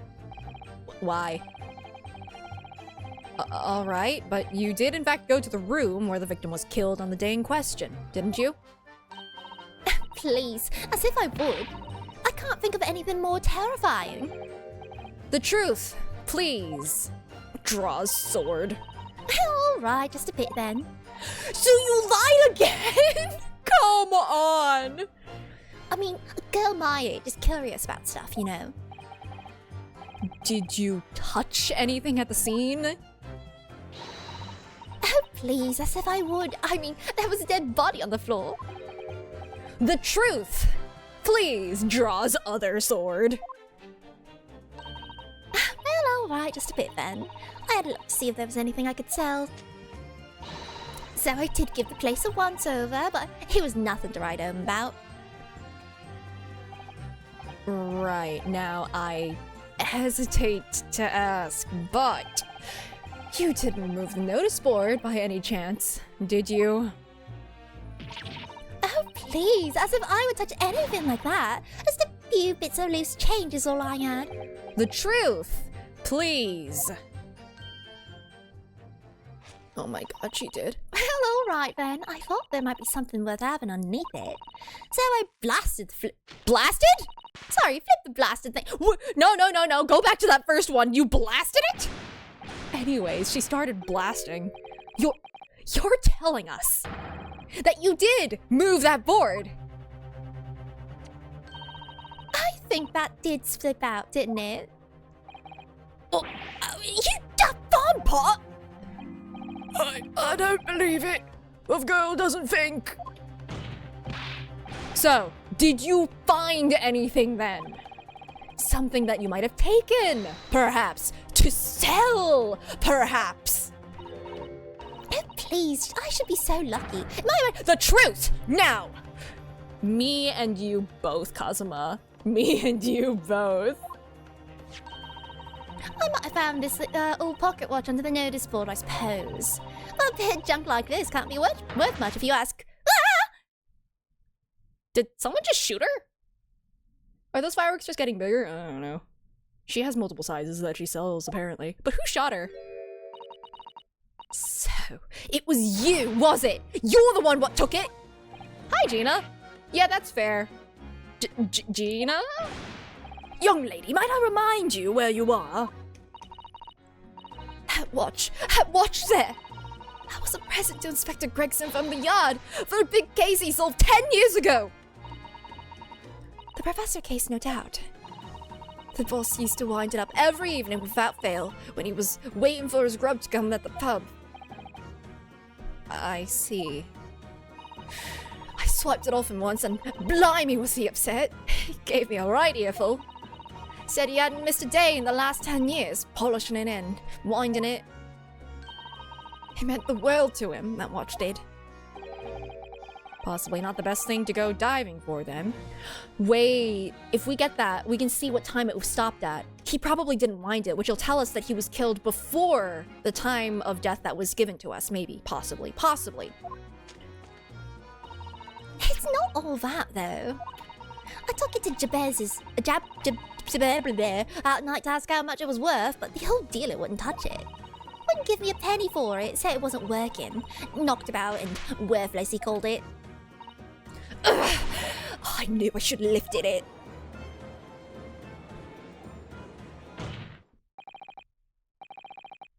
That watch must be submitted as evidence at once. Please, just so long as you promise to give it back when we're— No, we're not! That's not even yours! Hello. It's not even yours! Not a chance. I'll swipe it from you if you try to get your grubby mitts on it again. That's enough. Hand the watch to the bailiff forthwith. Now, children, watch your manners. I mean, I don't blame her. Her, father figure died. I don't blame Gina. Good lord. It broke! The glass appears to be broken. More than likely, it shattered when the inspector was shot. It doesn't tick anymore either. Which is why Jabez didn't want it. What a waste, eh? Yes, indeed. It appears to have stopped at the hour of 5. Exactly when the gunshot was heard then. Ah, dang it! I was hoping it would be a different time. Yes, that is exactly how this case is. Which supports the prosecution's claim, of course. It's the real energy of, I'm mad, not at you, chat, don't worry, but I'm mad! Inspector Gregson's pocket watch that he wound without fail every day, it's no longer ticking and the glass over the face is cracked. Maybe the package was murder. Apparently! Well, it would appear that the mystery of the moving notice board has been solved, at least. But we got a new piece of evidence. Let's take a look. Well, first of all, random thing. You can tell where the crack originated from. It's from the bottom right here where the hour hand is, because that's where it's kind of radiating from. Beside the point, I guess. The glass over the face really is badly cracked, look. What a shame when the inspector clearly looked after it so carefully. I imagine Mr. Sholmes could repair it, don't you? Yes, I should think so. He's very adept at things like this. Useful man to have around, in fact. But kindly remember that he's a great detective, Mr. Naruhodo.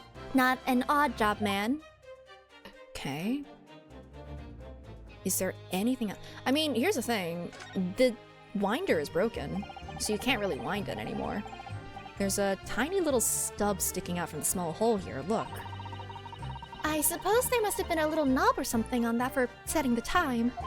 Or winding it. It does both. Theoretically.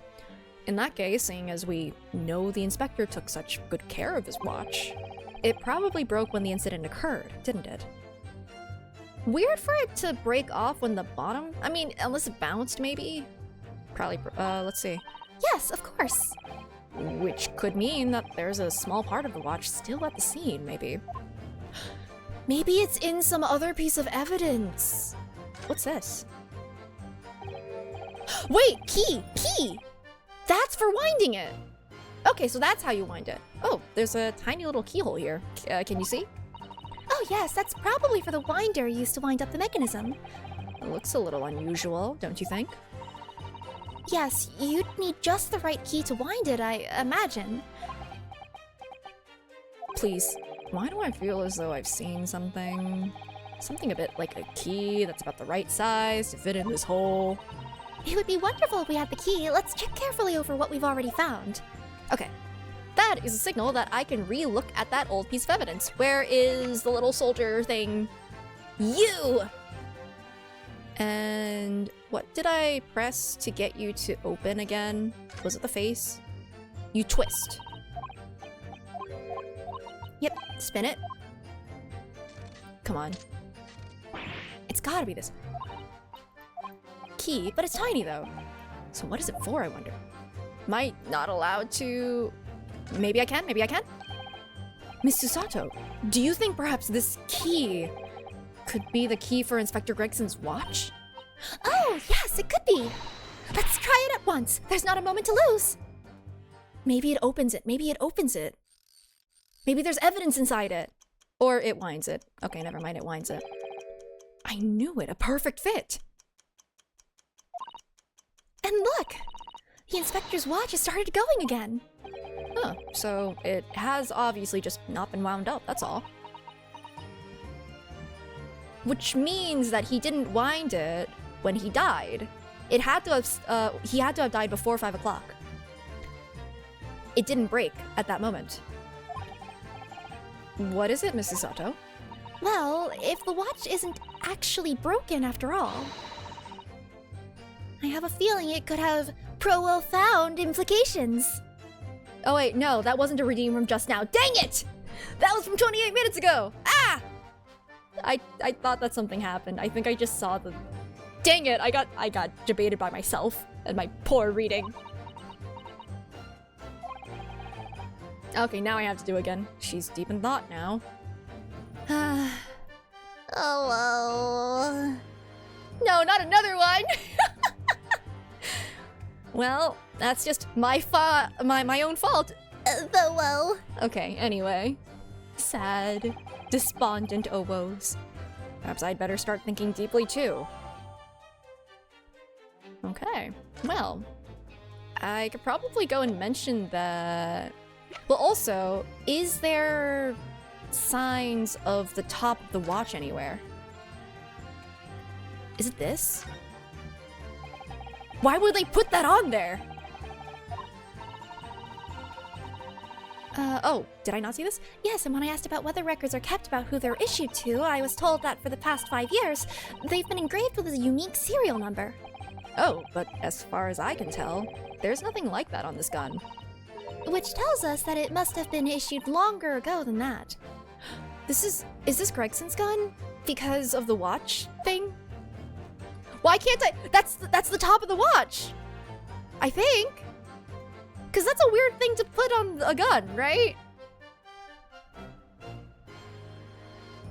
I have a pocket watch that looks very similar. I'll come back to that eventually, clearly not now.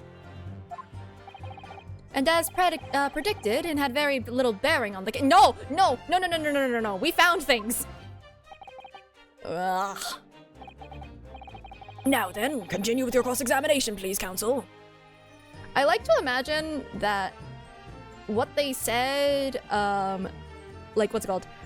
Them looking over all of the stuff, being like, oh, hey, look, a key, let's just turn the thing on the watch, and, like, just handling all the evidence, and everyone being like, well, no bearing. You seem like you had a revelation, but there's no bearing at all. Okay.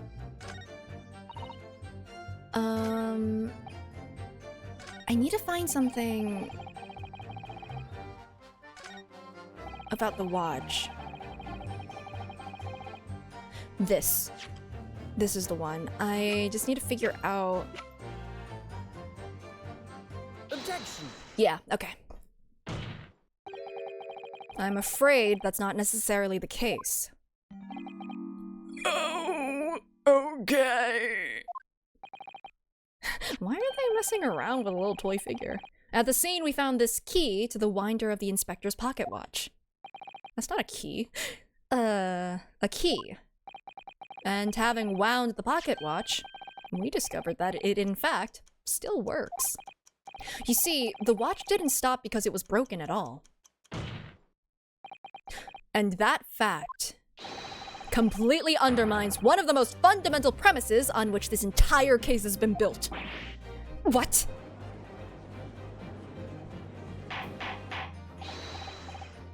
Order! Oh, order! But counsel! The watch was stopped at almost exactly 5 o'clock. Yeah, which is just when we heard the gunshot. It is exactly the hour. The time that was showing on the watch tells us nothing other than when it wound down. It's merely a coincidence that it happened to be at 5 o'clock. Objection! It's true. Even if that's true, the 3 witnesses here all heard the gunshot at 5 o'clock. So that's obviously when this crime was committed. Objection!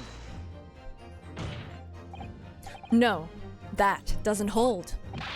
Why not? Recall what Inspector Lestrade said only moments ago. The boss used to wind it up every evening without fail when he was waiting for his grub to come at the pub. He said he hadn't missed a day in the last 10 years, polishing it and winding it. It meant the world to him, that watch did. The victim was in the habit of winding his watch once a day, in the evening. We can reasonably assume, therefore, that he wound the timepiece on the evening before he died as well. Yes, that would be entirely reasonable. But if that's the case, you wouldn't expect the watch to have completely wound down by 5 o'clock the following day. Oh, well, how'd you explain it then? In summary, the evening before the day of the incident, when the gunshot rang out in that room, the inspector was already unable to wind his watch. You can't mean... What would stop a man winding his watch if he's been in the habit of winding it every single evening for 10 years? Well, the obvious answer is that he was already dead.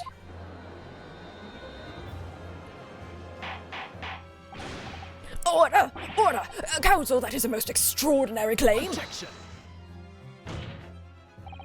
Extraordinary isn't the word, it's absurd! You claim he was already dead the night before. Do you really think that Scotland Yard's coroner would have overlooked something like that? Yes, I would, because they've been very corrupt this whole time, honestly. They're lying again! On that subject, there is something rather surprising. There's actually an omission in the coroner's report. Wait, is there? The time of death is not noted. Wait, really? Hold on. Huh? Bruh, you can't just... Oh my god, there isn't... Time of death! Nothing! Oh my god. Also, now that we've gone past a little bit of like the climactic moment, I didn't want to interrupt that. Favorite evolution? Probably Jolteon. Favorite Applin? I didn't really play Sword and Shield and Onward. But... Wasn't there like a... No. Matcha? No, that's the tea. Never mind. I like the little dragon one. It fly. But yeah, that's really odd. Who's Maria Gori, and why is she also sus? Isn't the coroner in jail precisely for this reason? Yeah, Flapple, I think. But yeah, exactly. I think the entire coroner's division is kind of sus and should be investigated at this point. That's right. Wait a minute, you're forgetting that my legs went from under me when I kicked the door in. What do you mean? Like I said, I planted my hand in a dirty great puddle of blood. Yes. So the victim's blood hadn't dried. The foreigner had a name, arrest him. Wouldn't it be he's not in France. He died here in the England. It was fresh. He catches on fast, doesn't he? But that blood could be explained in any number of ways. It could have been put there afterwards. Some fresh blood could have been planted. Does my learned don't call me that! Also, I missed that. Could have been poured over the victim's body after. Does my learned friend think that fresh blood is available on every street corner? Well, in the right parts, maybe. Ugh. Well, it needn't necessarily have been human blood, of course. It's not really racist so much as bullying Junosuke again. We've been told previously that Scotland Yard has no way to identify blood as human. The problem is currently being researched. At present, you are correct. It is beyond our abilities. So then, chicken's blood could have been used, for example. And what is a chicken if not a man, anyway? It's certainly a possibility that it wasn't the inspector's blood at all. Objection! But the gunshot was heard at 5 o'clock that afternoon. That's beyond question. Is it, though? Is it, Kazuma? Is it? What? Given that the time of death of the victim has already been called into question, it isn't beyond the realms of possibility that what these witnesses heard wasn't a gunshot at all. Please, what are you trying to say? Does Lot know what we heard? It was a loud bang that came from that there room. Now, Why do you have a whip? Huh? Francisco Von Karma, why are you an old man? now you listen to me, street sellers. Here's our livelihood. Why does he have a whip? I don't doubt your ears, sir, but all you can state with certainty is that you heard a noise. Hey! Explain yourself, then, counsel. A noise that sounds like a gunshot could have been made with... the fire... throws the fireworks at them, accidentally sets the court ablaze. Well, that's unfortunate. Take that! I can't believe they let him keep the whip. Maybe he bought it himself. Well, the culprit could have used something like this, for example. What do you mean? Oh, wait. We get to use it. Okay, hold on. We will use it after this break. Well. Things are going too smoothly. I really feel like things are going way too smoothly. Something is gonna happen, and I'm, like, concerned. Alright, so I will be right back.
Ah, interesting. Did I get possessed again? You know what? It's like that thing where, like, you know how cats, like, inexplicably, like, start looking at random walls for no reason? You know, it's that idea. Anyway, we're gonna blow up the courthouse now. Oh, really? A demonstration is in order then, I feel. What? Yes, please. Show the court how you could use that to create a noise like a gunshot. We're waiting, Council. Can I set it on fire? Wait, what do you mean? What do you mean? No, I'm not mistaken! This looks like you've been making a lot of noise yourself, Mr. Naruhodo. What do you mean? That's the firecracker! Cosmo's got a devastating way with words in English, too.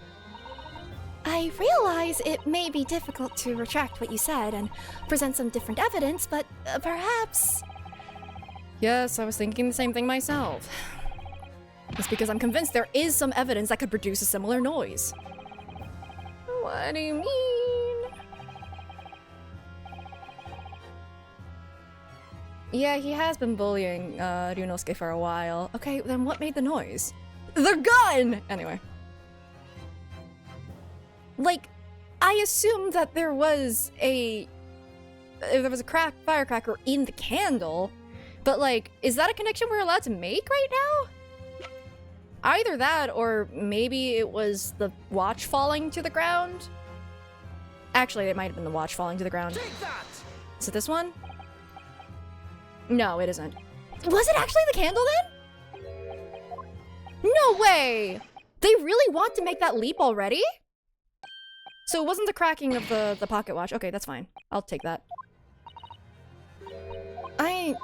Huh. No shot they want me to make that connection to the candle already.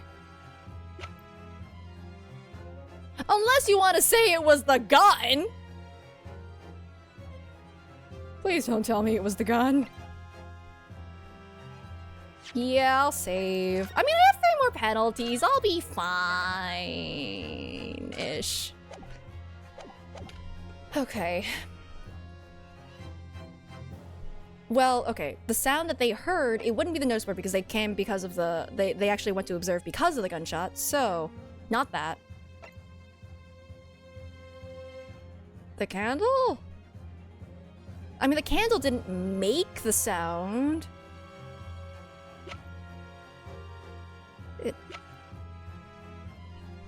If it's a sound that sounds like a gunshot and then they're like, a second gun, that's gonna be so annoying.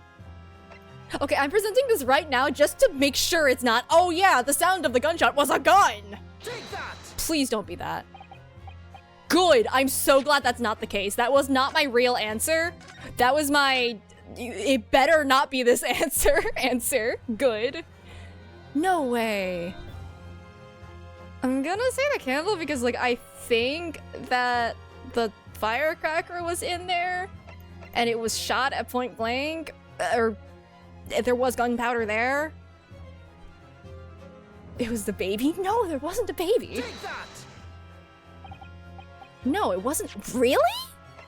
Okay, I'm just gonna load because it's faster to get back to it this way than it is to go through that entire thing of dialogue.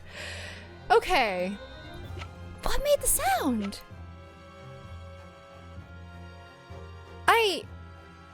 Like, it can't have been the board falling over because they were the ones who did that. Right? No, hold on.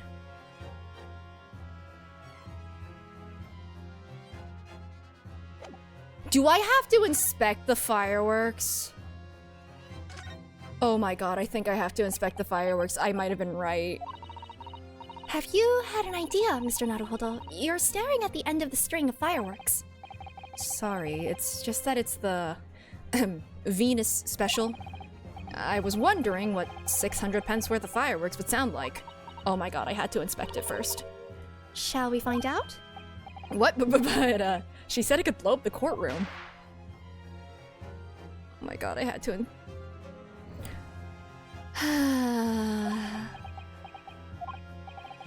Alright, that was a fairly sizable bang. My ears are still ringing. My ears are still ringing, Mr. Naruhodo, and everyone's staring at us. It sounded almost exactly like a gunshot! Oh my god, it sounds like someone got shot by a gun! That's so weird! Oh my god.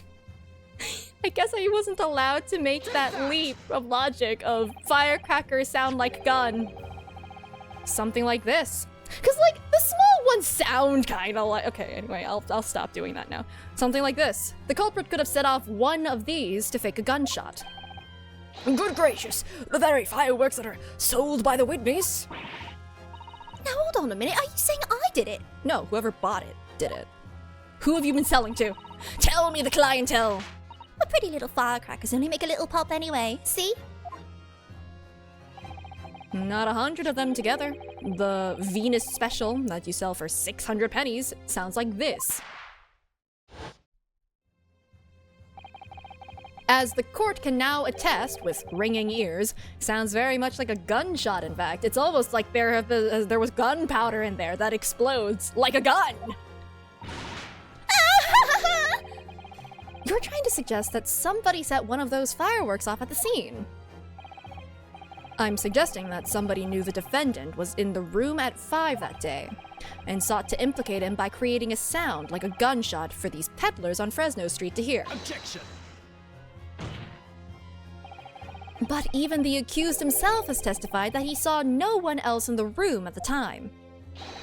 Whether it was a gun or a firecracker, the only person present to cause that bang was Barak Van Zeeks. One whiff of a match and my firecrackers go pop. See? That's why people like them.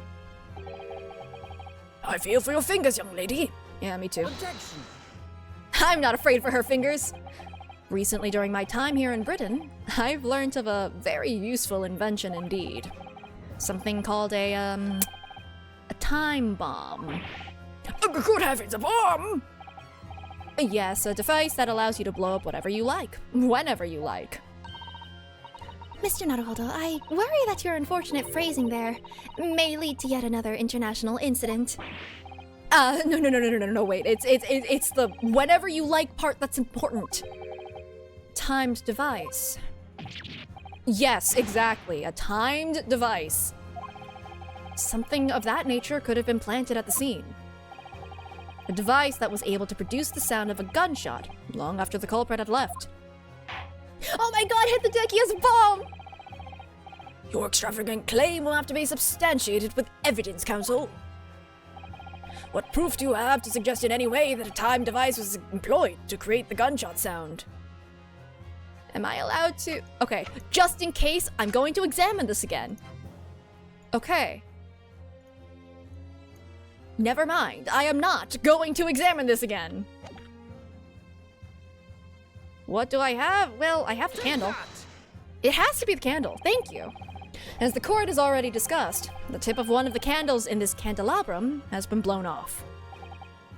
Scarred by the examination ghost.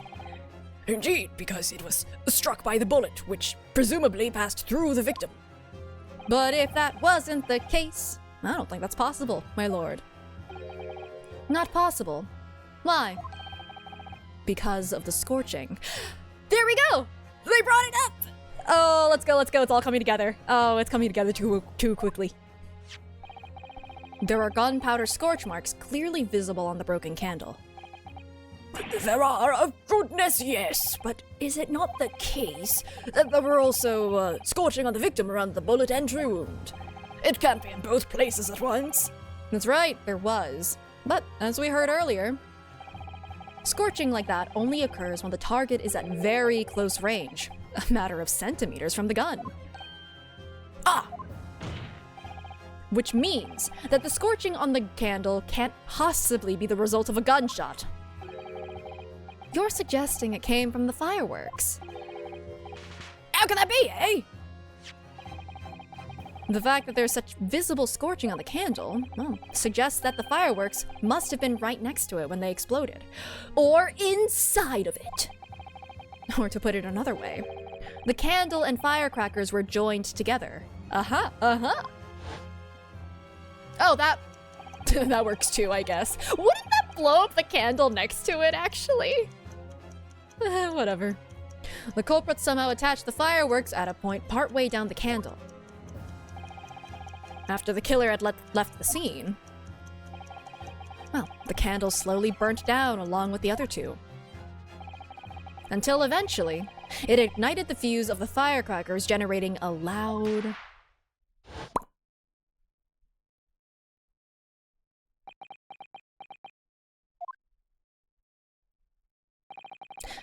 And that is how these three witnesses came to believe they'd heard a gunshot at 5 o'clock. Well, what a plot. That is some incredible timing. I assume that the timing might not have mattered too much, or they've practiced it. And this implies that the victim could have died earlier than we've been led to believe. The previous day, even.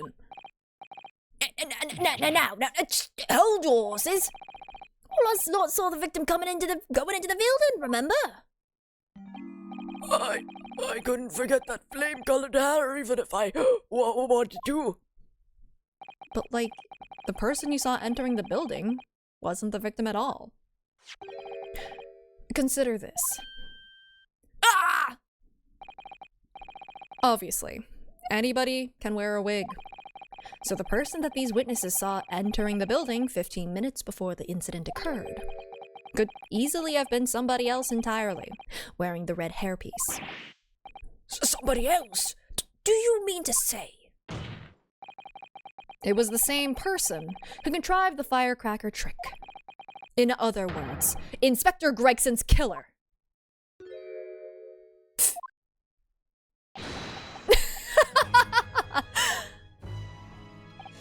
Oh, very impressive, Ryunosuke. Naruhodo. Kazuma, why are you laughing? Is this your villain arc? I'm really quite amazed you've come this far. That sounds like he...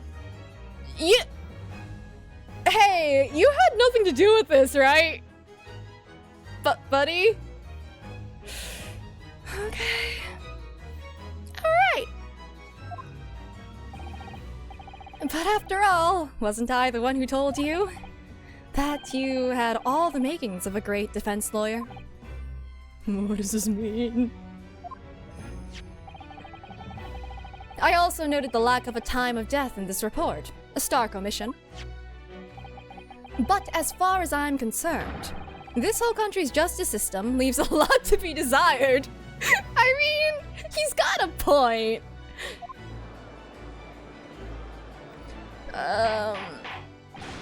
Why are you saying this now, though? Order! Order! Order! Prosecutor Asogi! What on earth do you mean by that statement?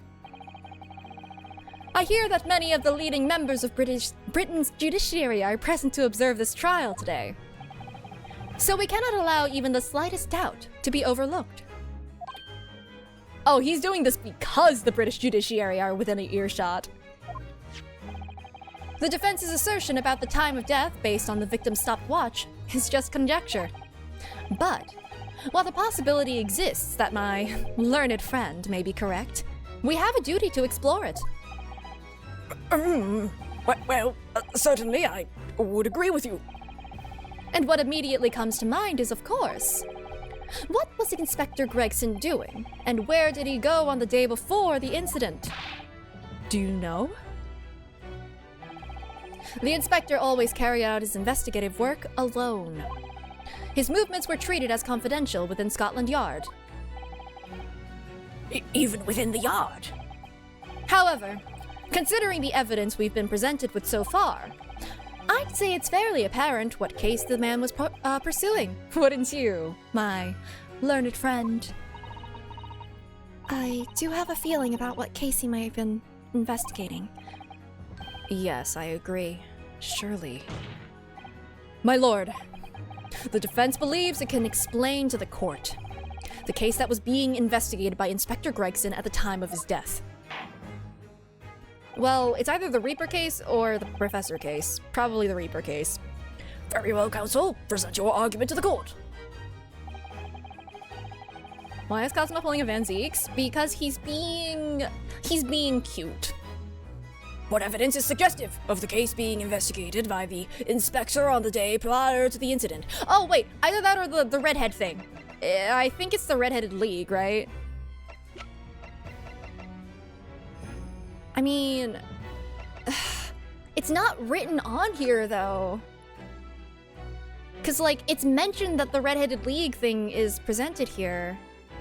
It's either gonna be this or the redhead thing, so let's say this for now because it's the obvious one. Can't say that I find your answer suggestive of anything in particular. Okay, fine. Then perhaps that it is utterly wrong. That much you have clarified most expertly. There's case files! Fine. What? Congratulations, Ryunosuke Naruhodo. You deserve a reward for that expert display. Hey, please don't draw your sword. Please don't. Did you just draw Karuma on me, my friend? I think, Mr. Naruhodo, that there's one particular piece of evidence that really does stand out in showing what case Inspector Gregson was investigating. The hairpiece then, right? I have the answer now. Very well, counsel. Present your argument to the court. Was he gonna? No, I think that was a warning of do not screw this up, Ryunosuke. I have set this up for you perfectly. Do not screw this up. All right. I would say it's this one then. Cause like there was also this, but like I don't know if that's necessarily the case right now. Now I don't know. I'm not showing the armband. I'm running out of lives. Cause like there's okay. It could be it's not the professor case. It's related, but it's not the professor case. It's the redheaded thing, or it's the disappearance of this guy. Because she did go to the police, didn't she? So he could have investigated that, but I'm not sure. Cause this was there. But I don't think that's what from his investigations. Did I inspect the wig? I did. There wasn't much to investigate, unfortunately. I'm just gonna say the wig because it was there, but like, that's not the right button. Take that! Was it the wig? Okay, it's the redheaded lead thing. I believe this red hairpiece points to the answer. Cause the thing is, like, there were also notes about it on the noteboard, but whatever. Cause like, there's a chance that this didn't belong to him, you know? Gasp, why is this a surprise to you? We might assume it was part of a disguise used to carry out an undercover investigation. Inspect the weave. Surely not. Such a brightly colored hairpiece would only serve to make the inspector more noticeable. Yes, and that's quite true. It would definitely have made him stand out in a crowd. Except that is, in a crowd of gentlemen from the Red-Headed League. The Red-Headed League? So, you'd already worked it out. You knew too! Wait, why are you having me present all of this? You could just say this too. Whatever. Well, what on earth is this all about? Is there such an extraordinary league of gentlemen? The Red-Headed League is currently under investigation for a grand deception. A deception of what nature, counsel? They've been targeting red-headed men across all of London and tricking them out of small sums of money. 2 men were arrested for the misdemeanor, only yesterday, in fact. My lord, the defense calls for those 2 men to be summoned at once. 2 redheads? They might have committed a murder! Inspector Gregson clearly infiltrated the Red-Headed League using this hairpiece. So it's very likely that he had direct contact with these criminals. And it's quite possible that such contact led to more serious events.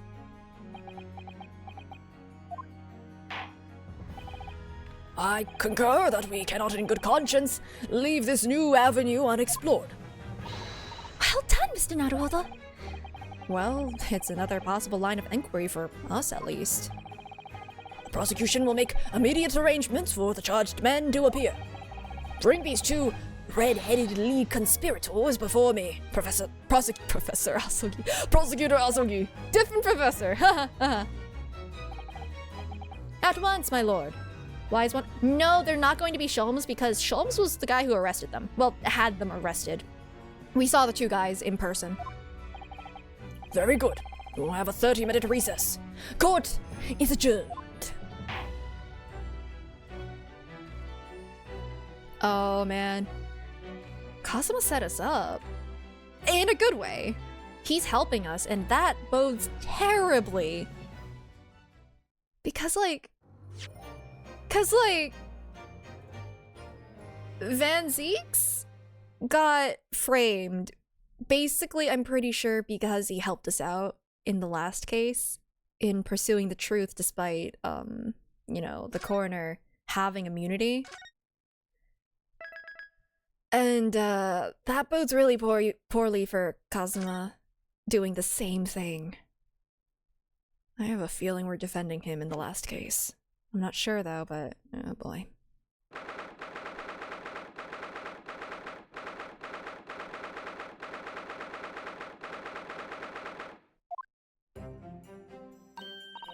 Oh, there you are, Aldo.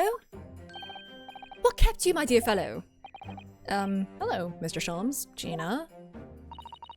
You sure about what you said in there? That the boss, you know, actually died the day before. It's pretty hard to swallow. Yes, I was shocked by the revelation too, Gina. As was I, possibly more shocked than both of you. It's not a competition, Mr. Sholmes. But I was more shocked than all of you put together. I win. This is the autopsy report in question, is it? Yes, it's strange that there's no time of death noted. Well, I suppose there's a simple explanation, or perhaps it was a deliberate omission? Oh dear.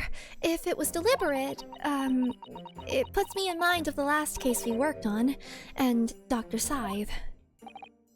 I know.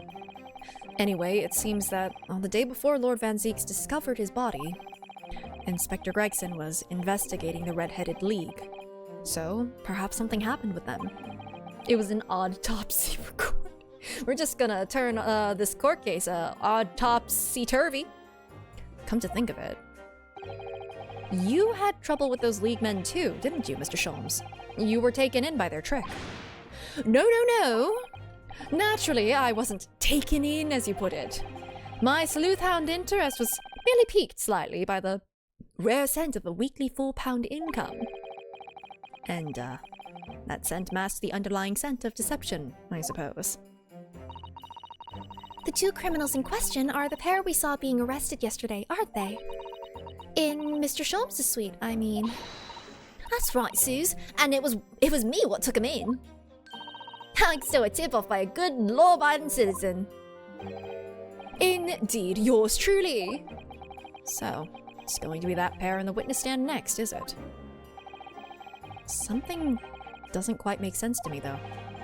The day before Inspector Gregson was found, you hadn't had trouble with the Red-Headed League yet, had you? Why would the inspector have been investigating them? Well, the likely explanation would be that Gregson's own sleuth-hound interest was piqued by the rare scent of a weekly £4 income. Don't tar him with the same brush as you, Sholmes. Yes, well... Then, there's the whole issue of Inspector Gregson being investigated by Lord Van Zieks for some reason. The Reaper, the Red-Headed League, Inspector Gregson, Lord Van Zieks, and Kazuma.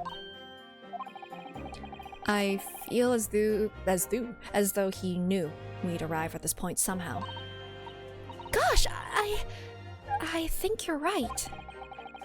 What's he really trying to achieve here today? All the answers will soon be revealed. Observe the time, my dear fellow. This recess will be over very shortly. Yes, you're right. It's a very fast half hour. Cosmo was determined that he should be the one to prosecute this trial. And he was determined that I should take the defense. Just what is it that he's hoping to make me see, I wonder? I get the feeling we're a long way from the end of this trial yet. Just take a picture of this and just say that every now and again. Everyone's a New Game Plus except for Ryunosuke. Actually, you're not wrong. This is why they can read his thoughts. Are you ready then, Mrs. Sato?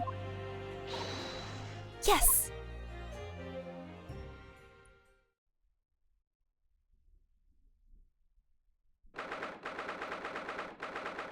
Alrighty. Back in we go.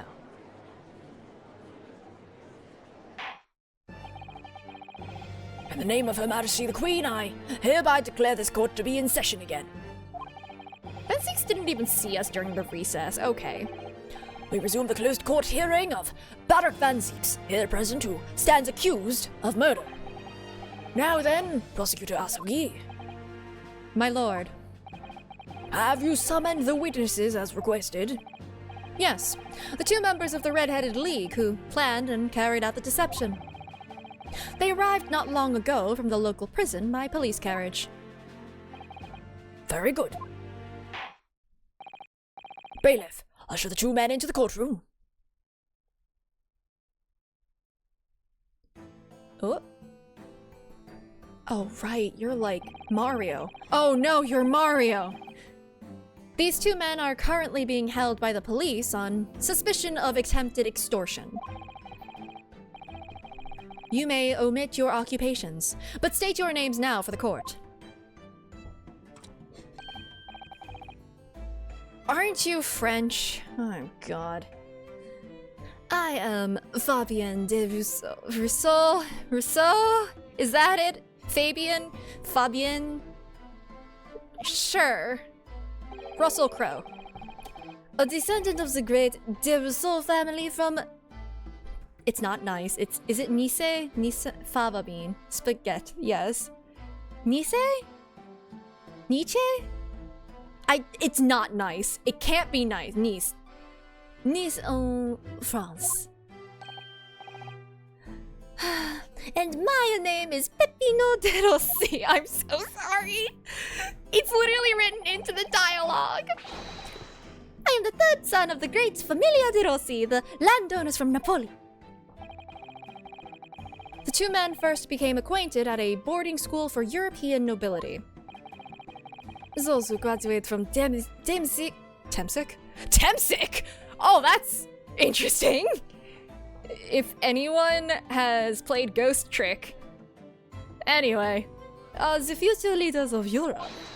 But, do you have any idea how boring it is to be born with noble blood? Yep, the bad rock. Hello? I make it my mission to get the better of the world by employing the little grey cells of my brain. Napoli? Stress on the na is what you're saying? Napoli? That is all I am trying to do, huh?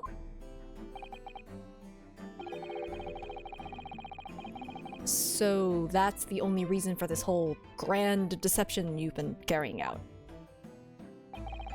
Oui, you could say that. Not bad, eh? Here's the grand ideals, but the petty plans. This strange combination is the charm of the hilarious brothers.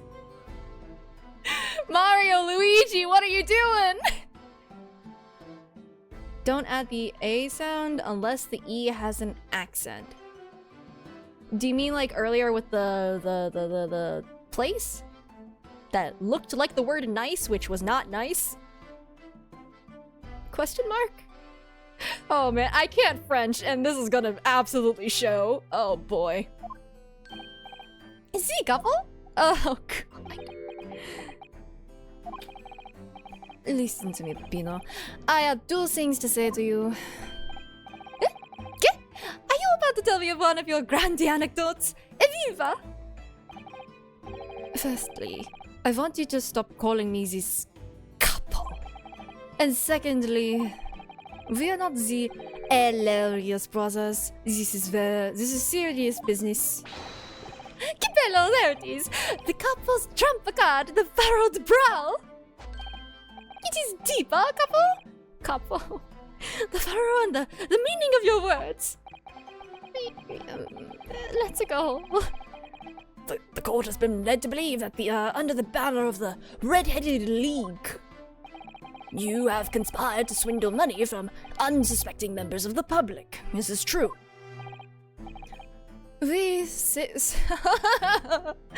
How do I read the tail with the C? Does that have a hard K sound? Sisa? And what exactly was the nature of this deception by which you planned to defraud? Seesaw, okay, perfect. Seesaw, okay. Hello, I will explain it. No, couple! Leave it to me! As you see, we both had the vivid red hair, no? At school, we were teased for this without pity. The couple here was many times behind the schoolhouse crying like the Trevi fountain. Those dogs! One day the world will respect us redheads! Every night he would bury his head in his pillow and weep for a blah blah blah blah blah blah. C'est bien, Peppino, enough. I will explain the rest. The first step was the newspaper advertisement. About 1 week before the plan was put into operation, we listed the same notice in every paper in London. Yes, we saw that notice. It was this one, I believe, entitled To the Red-Headed League. Oui, c'est ça. I am honored that you have seen it. Oh, he's gonna say that a lot, isn't he? It states that the only condition for joining the league is having flame-colored hair. And that if you satisfy the interview panel and are admitted into the league, you could receive a weekly income of £4. On the date specified, red-headed hopefuls gathered in droves at a park specified in the advertisement. And from each person present, this pair took an application fee of 5 shillings. And with the money to France, it was a plan most elegant, no? No, it was most dishonorable. But to be frank, I'm stunned anybody was foolish enough to be taken in by such an obvious trick. The park was described by one witness as choked with red-headed folk, like a coster's orange barrow. And the day on which all these men gathered to apply was the day before the victim was discovered. Crucially, these two men spoke face to face with every single person present that day. I have seen more red-headed people in one day than I will see in the rest of my life. See, and now every time I see the couple's hair, I feel sick to my stomach. Anyway, why have we been summoned here today? Sorry? The date for our trial was not until tomorrow, I was told. Naturally, neither of these men have been told any details about this trial. They've only been shown this photograph. Very good. So, Mr. de Rousseau and Mr. de Rossi, you will now give your formal testimony for the court on the subject of the gentleman pictured in this photograph. Of course, we are always ready to help with the law. You committed a crime, didn't you? Anyway. Who gave you the pasta? Anyway. We had more than 1,000 red-headed people assemble in the park on Lime Street that day. What are laws for suggestions? Oh no. But I don't recall the man in this photograph, couple? No, I don't remember him. Obviously, he is dead now. But I assure you he was not in the park. Allora, this victim has nothing to do with us. You have a lot to answer for, Peppino. It is your fault that we got caught in the first place. He has spaghetti in his pocket. Ah, shoot, you're right. I forgot about the pocket spaghetti. You've given sworn testimony that this man in the photograph was not present. Can you be certain?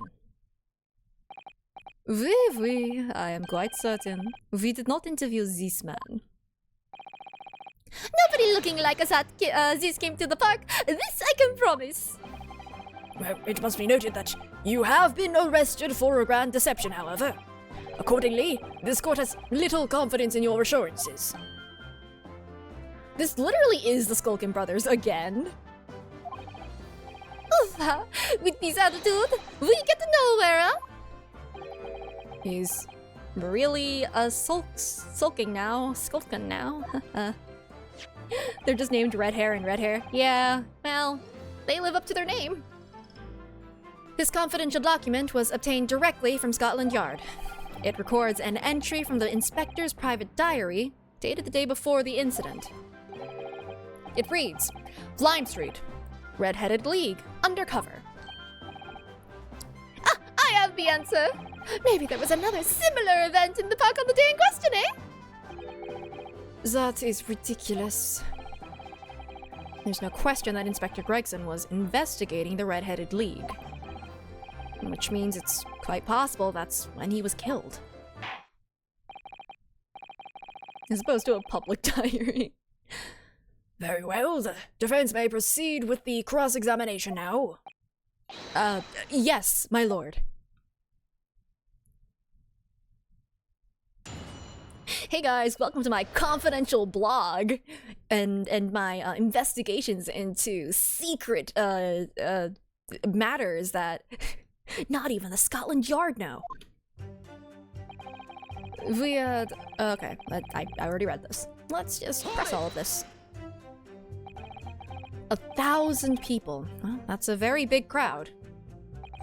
It was quite a spectacle. Redheads had come from all over the capital. See, the couple here has the magnetissimo animale, eh? Nobody else could attract so many people. If I could be born again, I would be the couple.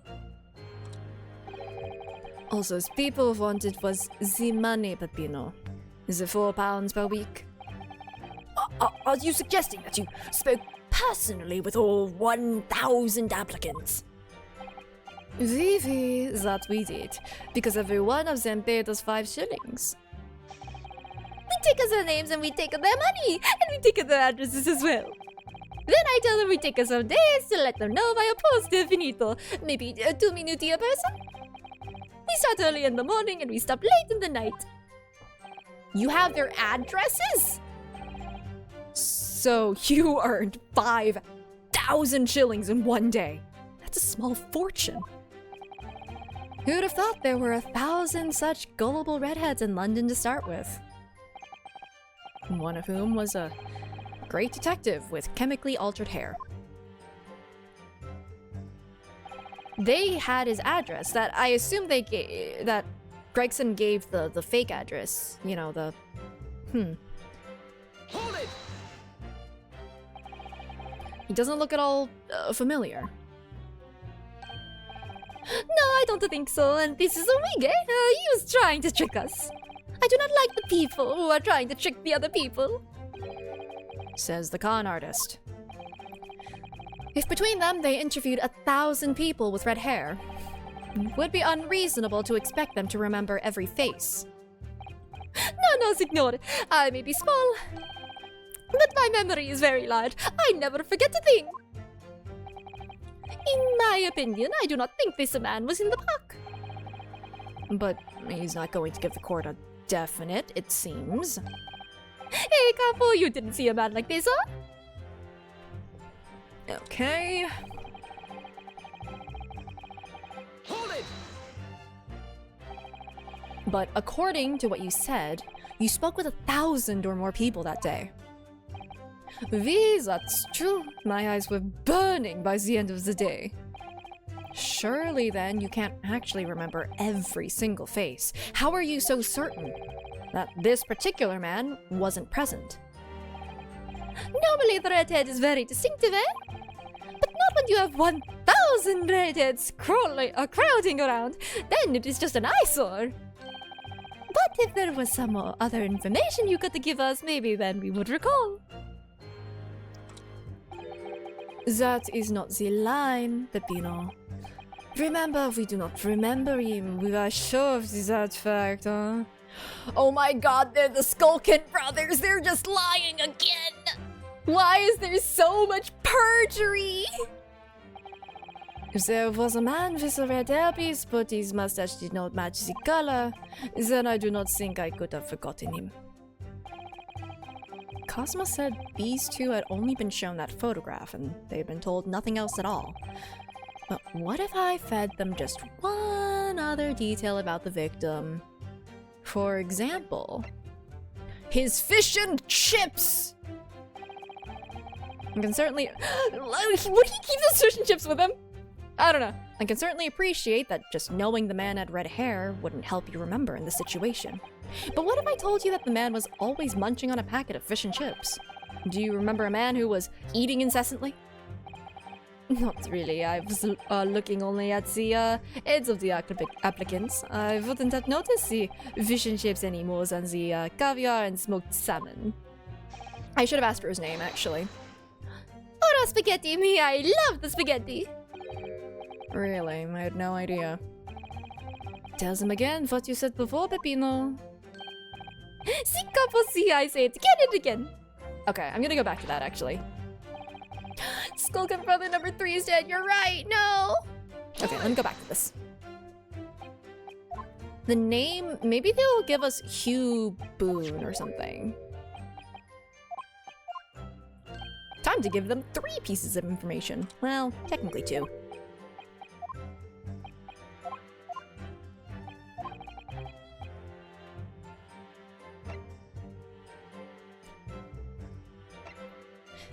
Or maybe they were told to keep quiet. Oh, wait, maybe they were told to keep quiet by him. Just like, hey, we're not supposed to talk about who this guy is. I'm gonna say that, actually. I was originally gonna say his name, but this actually seems more... But what if I told you that the man in the red hairpiece was actually a detective? The man is a photographer, or detective? Yes.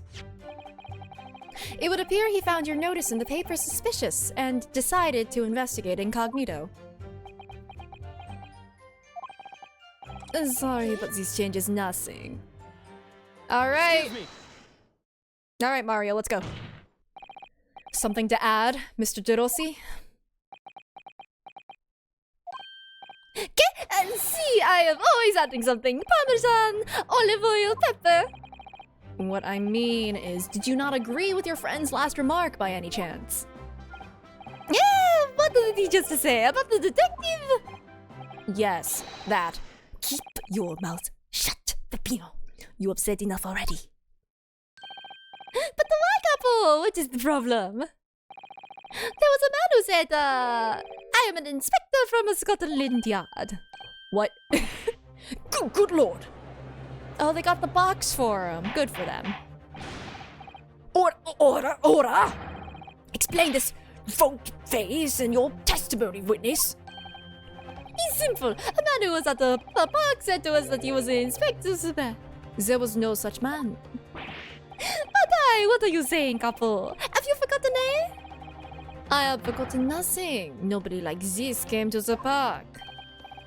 Basta, capo, basta. You beat me at many things, but not to the memory and the meals. Like I said, when it's time to eat the pasta, no one is faster. But you are inferior to me in every other way, so shut up! Objection. No, keep talking.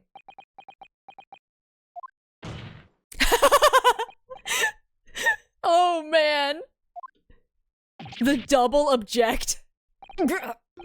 Chota, the damage is done.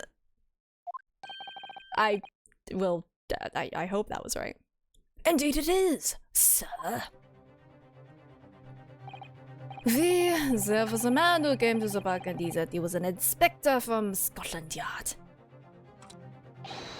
However, he looked nothing like the man in the photograph. He was someone else. How can you be so sure? Because, to start with, his face was completely different. See, it's true. The man who came was younger. His face was clean shaven, his eyes were sadder, his chin was thinner. No resemblance whatsoever then. Anyway, I was not going to be fooled. I took the obvious precaution and said to him, if you are really a detective, show us the proof. I really hope they're not talking about Sholmes. See the couple here, he doesn't take a no nonsense, eh? But he was well prepared. He said he had identification. Identification? You mean official police inspector's identification? That is most unconvincing. Sorry, my lord? Counsel, no incognito inspector would offer his identification for inspection. It's quite out of the question. Definitely. Why would he expose his true identity? This is identity theft! Someone was pretending to be him. Clearly the papers were fake. Settle couple, you are a genius. As we say in Italia, it takes a thief to recognize another, eh? And what happened after he announced that he was a detective? It became very annoying. He said, "You are under investigation." So I took his papers from him and chased him out of the park. Give him, hand him over. You still have them?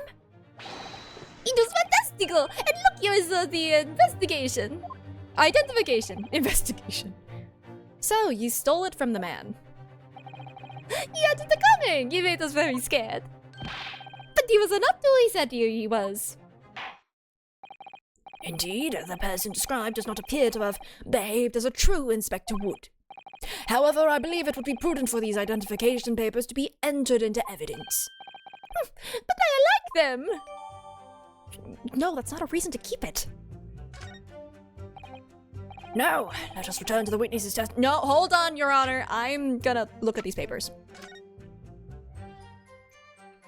Okay, there's a warrant card. Open it, open it.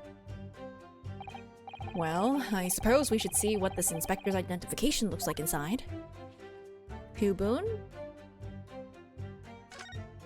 Ah, scribbles, my favorite. Yes, it definitely looks fake, doesn't it? Out of interest, what name is given? Probably just something plucked out of the air. It's Tobias Gregson. These are probably real and he was already dead! Wait, what? This Scotland Yard insignia looks genuine to me. But how? And the department and identification number details are all correct as well. Since when have you known those? Do you mean to say... I know it seems incredible, but yes. I think this is a genuine identification book issued by Scotland Yard. But that's unbelievable. This is the real thing after all?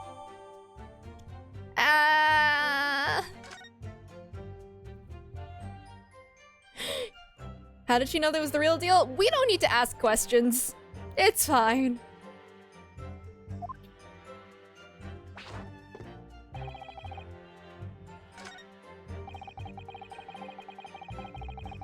I do want to know what this is. What do you mean by that? Cavallo, you promised not to say, eh, couple? After we had taken all the money that day, we should have left the country. That was my plan. I left the purchasing of the tickets for the ferry to Dunkirk to my companion here. But he bought them for the wrong day. Oops. Sympathy's an easy mistake to make, huh? The first, the 31st. I have no sympathy for you. We were an whole day late for the boat because of your stupidity. And it's only because of this that this so-called great red detective got us. Couple, you know what I think. This is the work of God, this is only punishment, eh? Peppino, for the last time. This is not only punishment. This is only your fault. Ah! Don't blame God for your unholy mistakes. You're making me sick with anger. Maybe I make another mistake, but when it's time to eat the pasta, no one is faster. And I've seen the evidence. I was just curious. Told us much we didn't already know. What do you think, Mr. Naruhodo? Well, if it was in the inspector's diary, it seems likely he must have gone to Lime Street that day. And yet these two both claim they didn't see him. I have to say, they don't appear to be telling lies. Well, they are experts in deception, don't forget. Sounding plausible is their specialty. They may be lying simply to avoid being implicated in this case as well. Surely, if they were truly experts in deception, they wouldn't have been caught. Well, yes, you do have a point there. Seems to me like we need more information. Definitely. No, I think we got it. I believe it's point 4, where it's like, wow, this has nothing to do with us. Or was it here? Ah! Okay, I'm gonna press this first, because I didn't press this one. But it's either this one or the previous one. Because Gregson, quote unquote, was there, or at the very least his identification was. But we only have your word for that. What else can we do, huh? True. We are not having much fun these days. First we are arrested, then we are shown the horrible picture of a dead man, and now you question every single thing we say. We are the victims here. Eh, couple? No, you were caught carrying out a plot to swindle hundreds of innocent people. You had to bring that up. It's not fair. Eh, couple? Alrighty.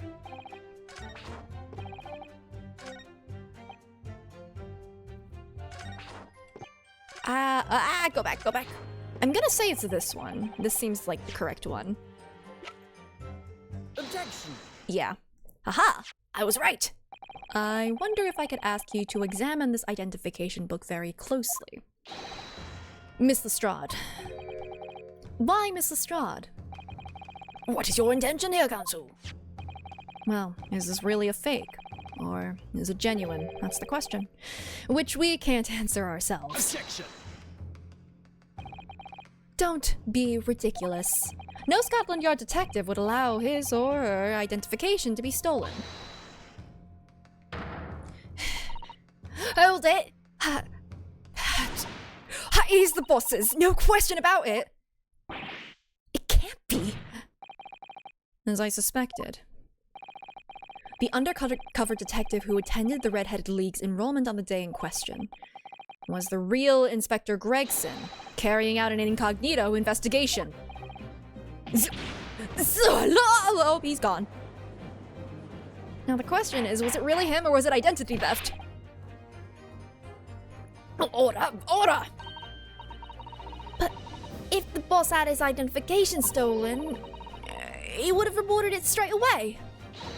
I mean, he was always on at me about it. If you lose something, report it at once, he'd say. Could it be, then, that the inspector was physically unable to report it? Basically, what are you saying? Unable to... You're not suggesting... Yes, it's quite possible that he was killed before he had the chance to report his identification stolen.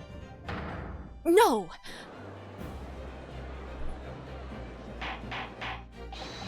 Order! Order! Order! The defense posits that the victim was killed the day before his body was discovered, at a different location. Do you two have anything to say about that?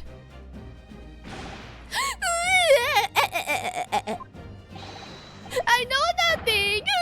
I don't know nothing! Pull yourself together, Peppino! Mon Dieu, you can behave a little more like a master criminal than that, non! Now I wish I had to return to Italia! Stop crying, Peppino, please! So I say... Loom, stop your whining and start talking! Well, I believe the court will need to hear your story and... I know nothing! I done nothing! But you will tell everything, or face the worst possible outcome. You will dry your eyes and testify again about these identification papers and the precise circumstances under which you came by them. For crying out loud. Anyway. Oh, and they're just sobbing now. Oh boy. Alright. Okay. The truth is, we took him prisoner. What the? That's. I'm sorry, we took him prisoner. I kept him for the night at our secret hideout. Even though I didn't think he was a real detective, I was too scared to let him go that day, just in case. What in the actual hell? We took the man's identification and shut him in the room next to us! That might mean a little tussle, but we did him no harm, and the next morning we let him go.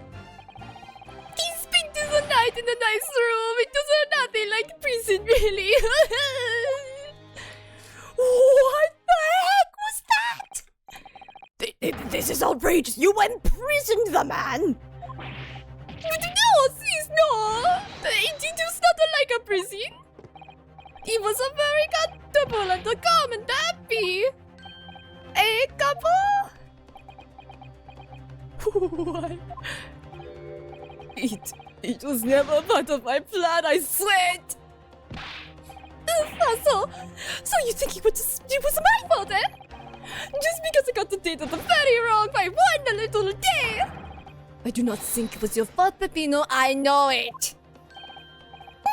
No. Papa for a couple, it's not fair! What is... You shall have plenty of time for squabbling back at the prison, gentlemen. I don't believe this. How could you have been a real detective? Even if he was a fake detective, impersonating someone is still a crime. Counsel for the defense, proceed with the cross-examination. Please.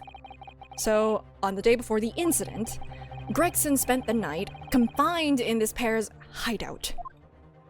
What the hell?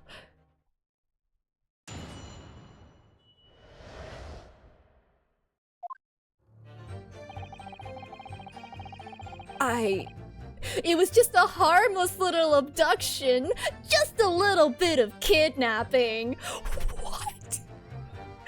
Okay, of all of the things that they could have said, that was not what I was expecting.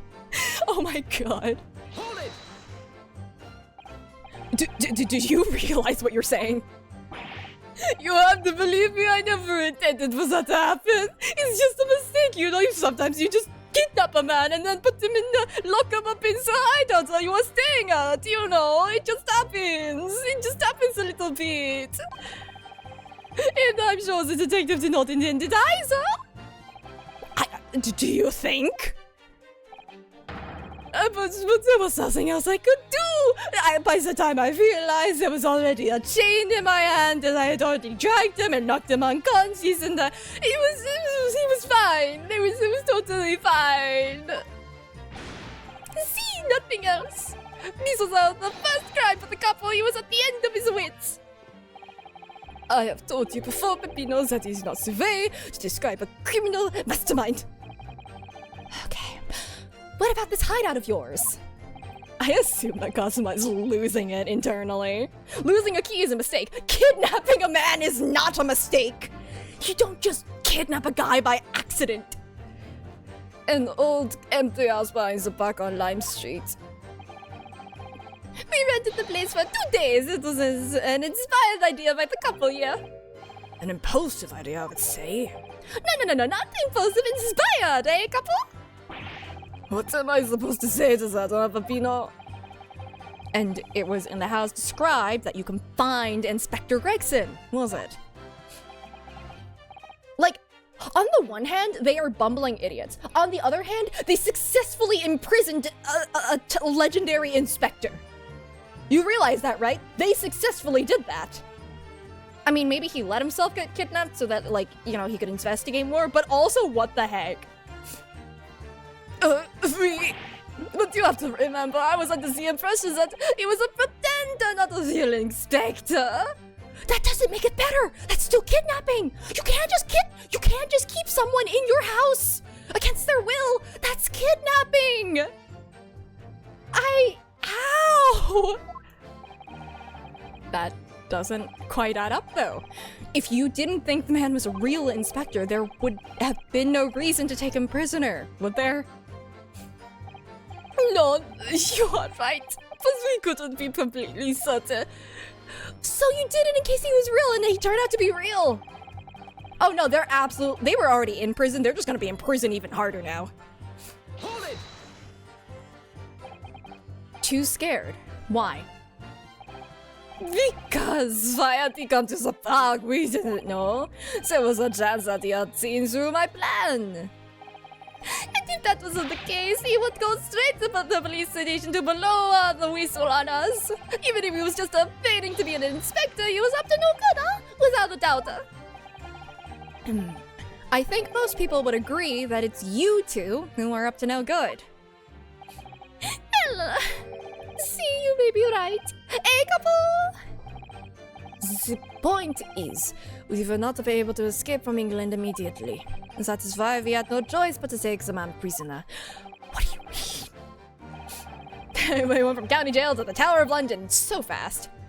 What I don't understand is why the inspector felt the need to show you his identification in the first place. See, I ask myself the same question! We was writing down the names and addresses of all the people who we took 5 shillings from that day. I have forgotten what name he said, but the address, it startled me. The address, Scotland Yard Homicide Division, he said. What?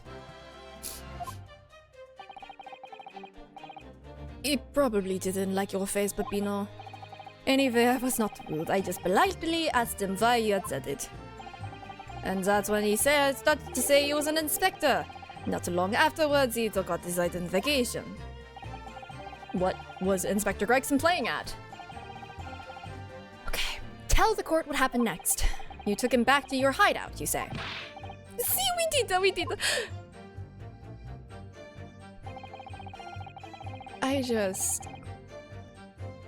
it!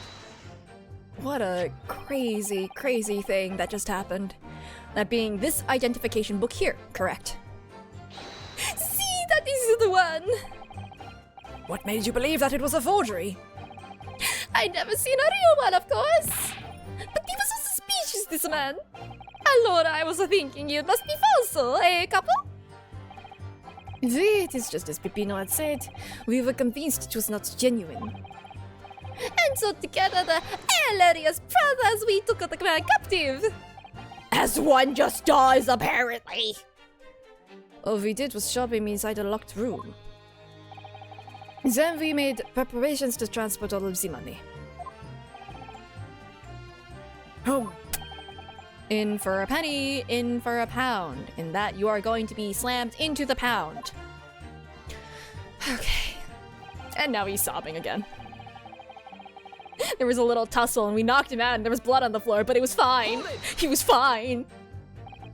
What do you mean by a little tussle, exactly? But it was nothing, just a minor incident. The puzzle inspector, he was a real piece of the work, eh, couple? What happened? The fight was a disaster. We gave him a nice room, and what does he do, huh? In the middle of the night, he tries to escape through the ventilator. Yeah, can you blame him? We chased him, bien sûr, and we got him again. Can you blame? Yes, we can!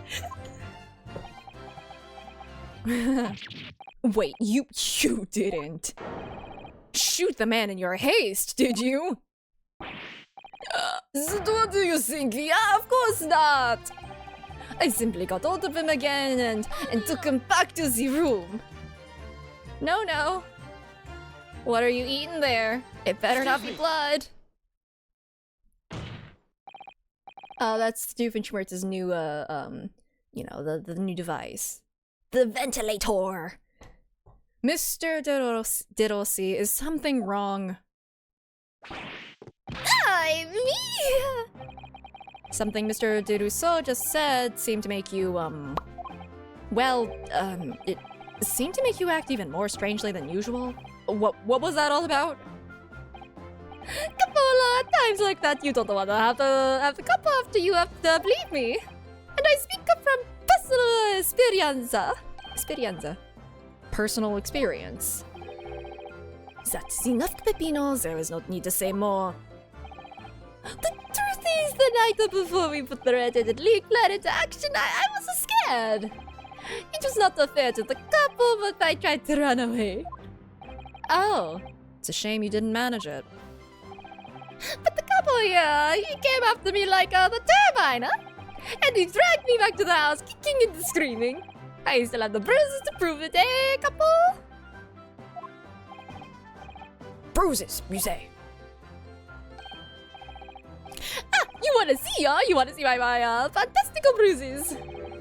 That's enough now, Peppino. No one wants to look at any part of you. Hey, look! The same bruise as that one witness from earlier. That's so weird, isn't it? What did do I show you or I don't? I show you or I don't. You do! Now! Allora, if everybody wants to see, then I do it. I feel like... Do you remember in the original Ace Attorney where Edgeworth is like having a terrible, terrible time wrangling the witnesses? This is giving that energy. Ecco. You see, it's still very visible, eh? That red ring around your neck. You got that when you were dragged back to the house? What did he do? Put a collar on you? See, the couple sometimes is very rough, and I said that's enough. Peppino's neck is nothing to do with what you are talking about here, you have my word. I don't agree with you. Yes, what is your opinion, Council? About this red ring around Mr. Diddlesey's neck. I wonder, does it matter? Yes, yes, yes, yes, yes. Incredibly, yes, yes. Mr. Diddlesey, I'm going to have to ask you to amend your testimony with details about that mark on your neck. hey, couple, you see? Everyone is interested in what I say, huh? Oh god, we're gonna just delete that from our memories. Very well, you will amend your testimony as, you will amend your testimony as requested, Mr. Diddlesey. See, if you really want to know. He tried to escape, but the couple put the collar on him and dragged him back like what you did to me. See. Wait, but he doesn't have any markings on him, does he? Wait, hold on. Where it might be in the autopsy report.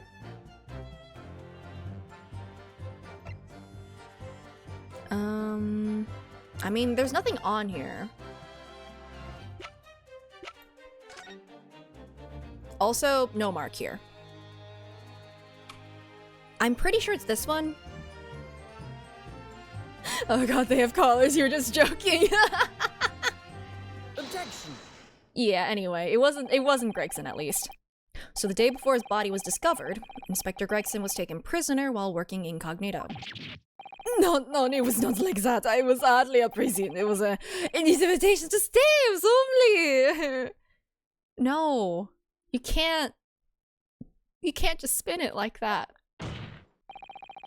Yeah, no, the guy had a bruise on his neck earlier. And, like, that must have been the guy who was faking it, so he had the fake wig. However you describe it, there's one glaring inconsistency that remains. What inconsistency is this, Council? I would ask the court to look closely at this photograph of the victim, Inspector Gregson. You will see that there is no red ring visible around his neck. But that makes no sense. It was me who took the collar off the man in the morning. And I saw the red bruises on his neck, just like I have. Given that the mark is still clearly visible on this witness's neck, well, we'd expect to see bruising on the victim, who was put in the collar more recently than Mr. Diddlesey. Indeed, that is most peculiar. But we you, huh? We say this from the beginning many times. V. Peppino is right. The man in the photograph is somewhat different to the man we had captive that night. Still a crime. That guy also committed a crime, but that does 2 crimes does not make you in the right.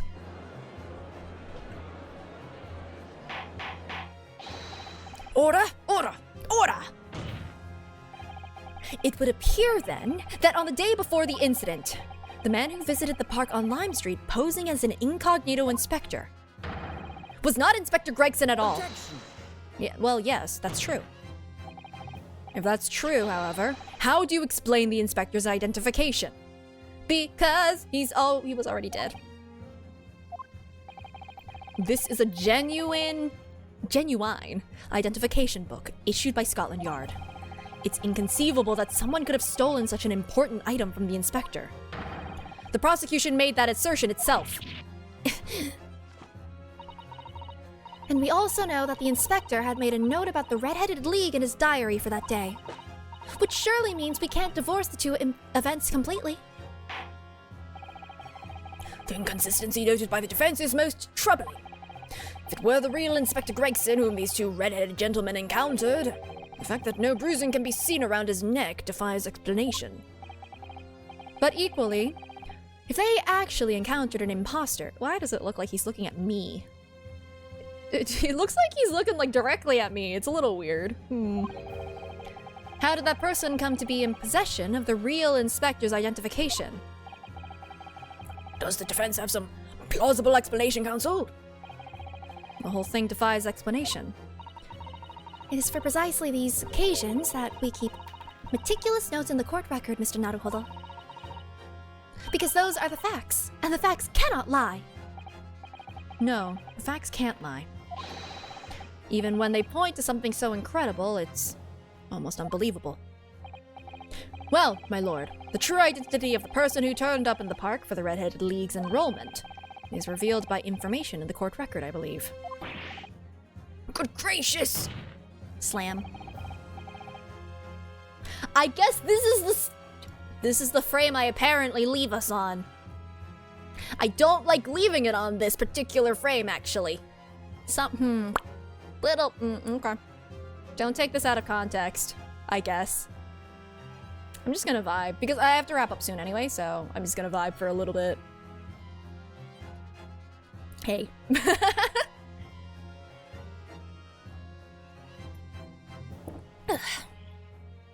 Well, yeah, this is a little awkward. I didn't mean to leave it on this note. Regardless, how's everyone doing? Yanosuke's very tantalizing, apparently. Well, I mean, and they were classmates and rivals and partners and literally everything under the sun, apparently. I am doing well. Dealing with raccoon.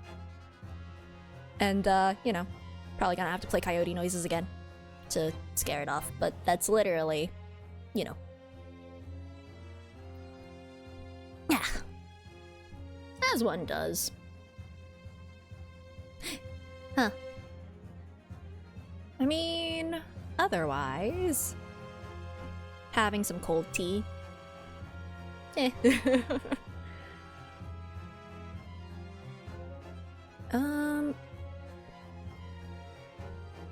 Yeah. I mean, nah, I don't need to out myself. Wow, tea's so nice. It's so great.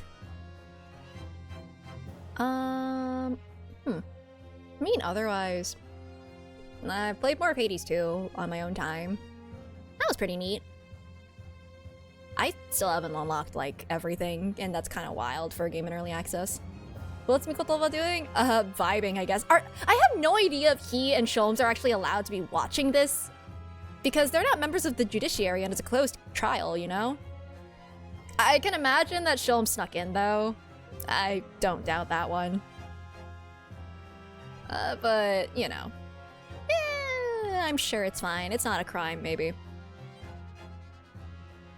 This is a closed trial, yeah. There's no jury for that reason. And it's only the members of the British judiciary that are here.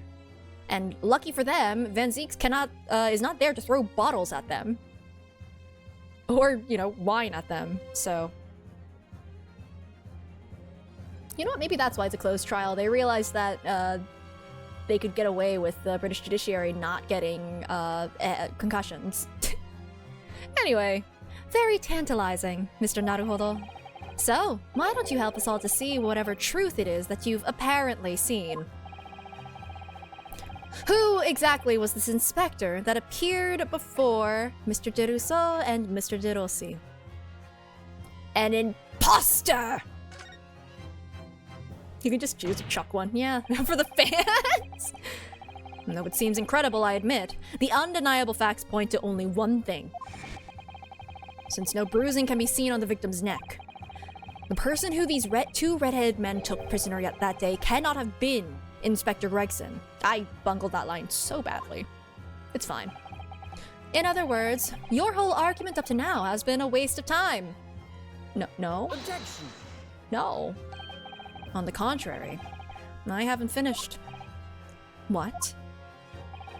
There's no bruising on the victim's neck, so the question immediately posed next is, who exactly was this man in the park on Lime Street, found to be carrying Inspector Gregson's identification?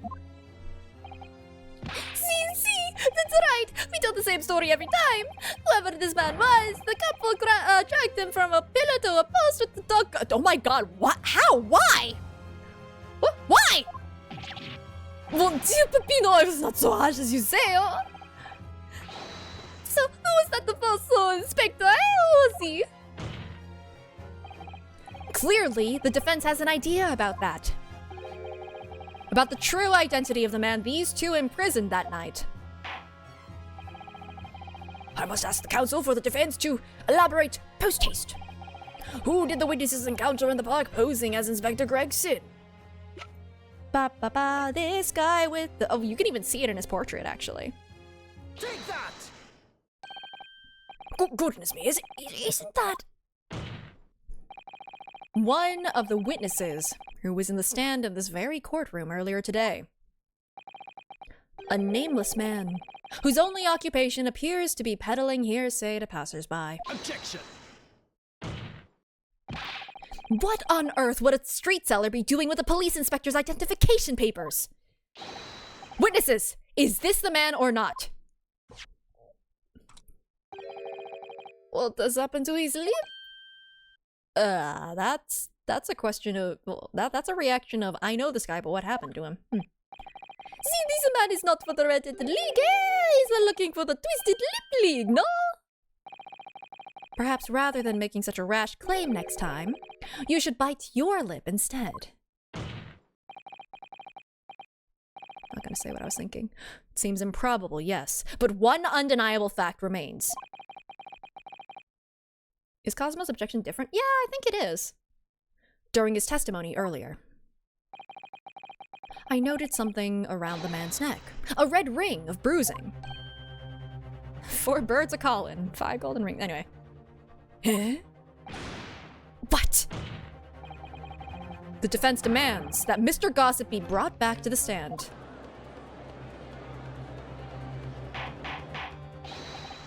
Order! Bailiff! Bring the aforementioned witness back into the courtroom. Immediately. Actually, low-key, I just want to check something. Just checking what this guy looks like real quick, and what does this guy look like? No, not even remotely similar. Never mind. Man swallowed a bee! You gotta be careful about it.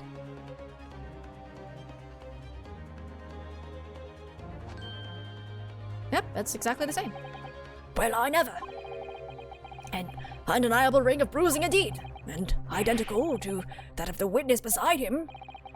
Now what's going on here? I've always had this, me. It's a birthmark, ain't it? A birthmark, you say. I assume the reason you've been recalled to the stand has been explained to you.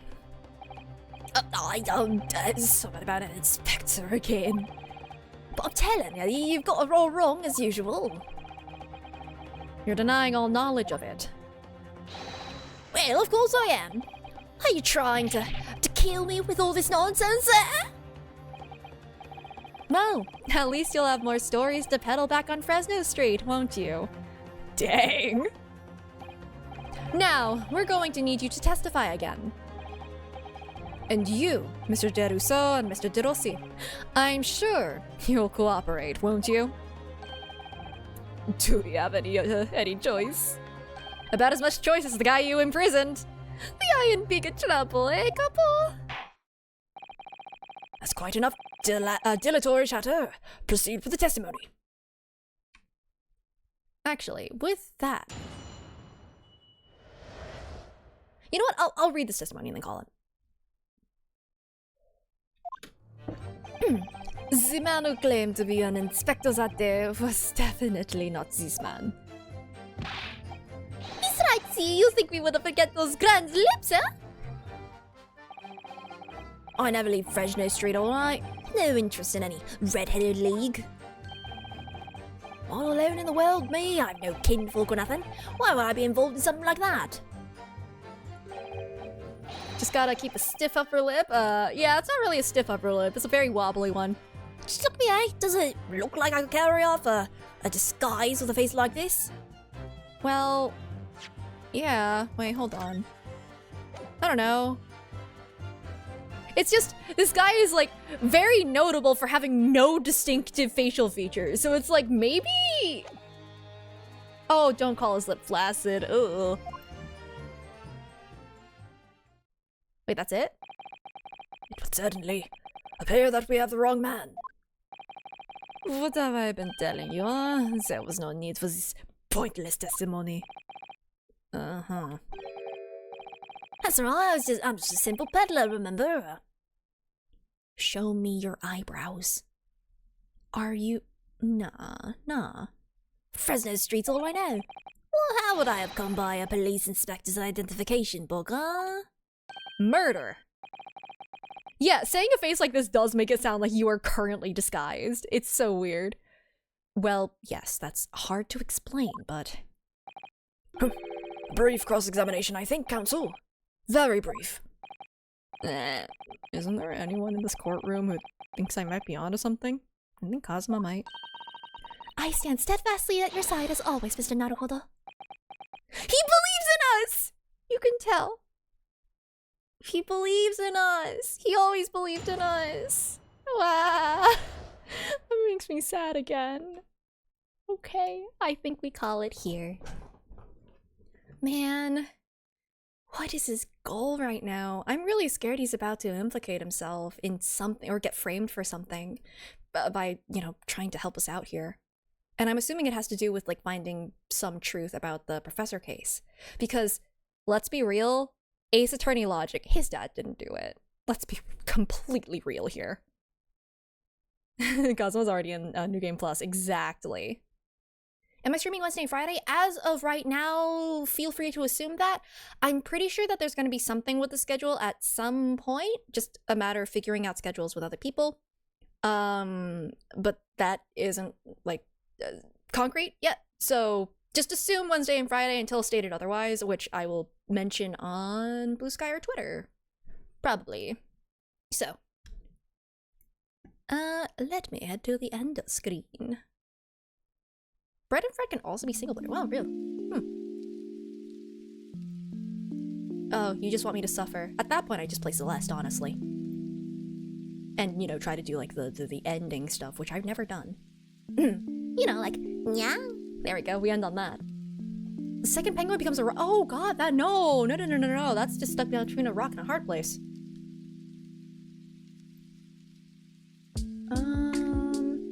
Oh, a bunch of people are streaming right now, actually. You know who we haven't streamed in a while? Who we haven't rated in a while? Emily. So, we can throw y'all in that direction. So, I'm gonna start that up. Do a little bit of a stretch. Thank you guys for hanging out. Emily, voice actor Emily. Brennan Red Kelsey. I don't know. Who knows? My schedule is a mystery, even to myself. I also really want to finish this game. Alrighty. Yeah, I think I've said everything. Just thank you guys for hanging out. I will be back as of right now on Wednesday, unless stated otherwise. I have no idea about that, but you know, it be how it be. And yeah, have a good one, y'all. And take care. Bye-bye!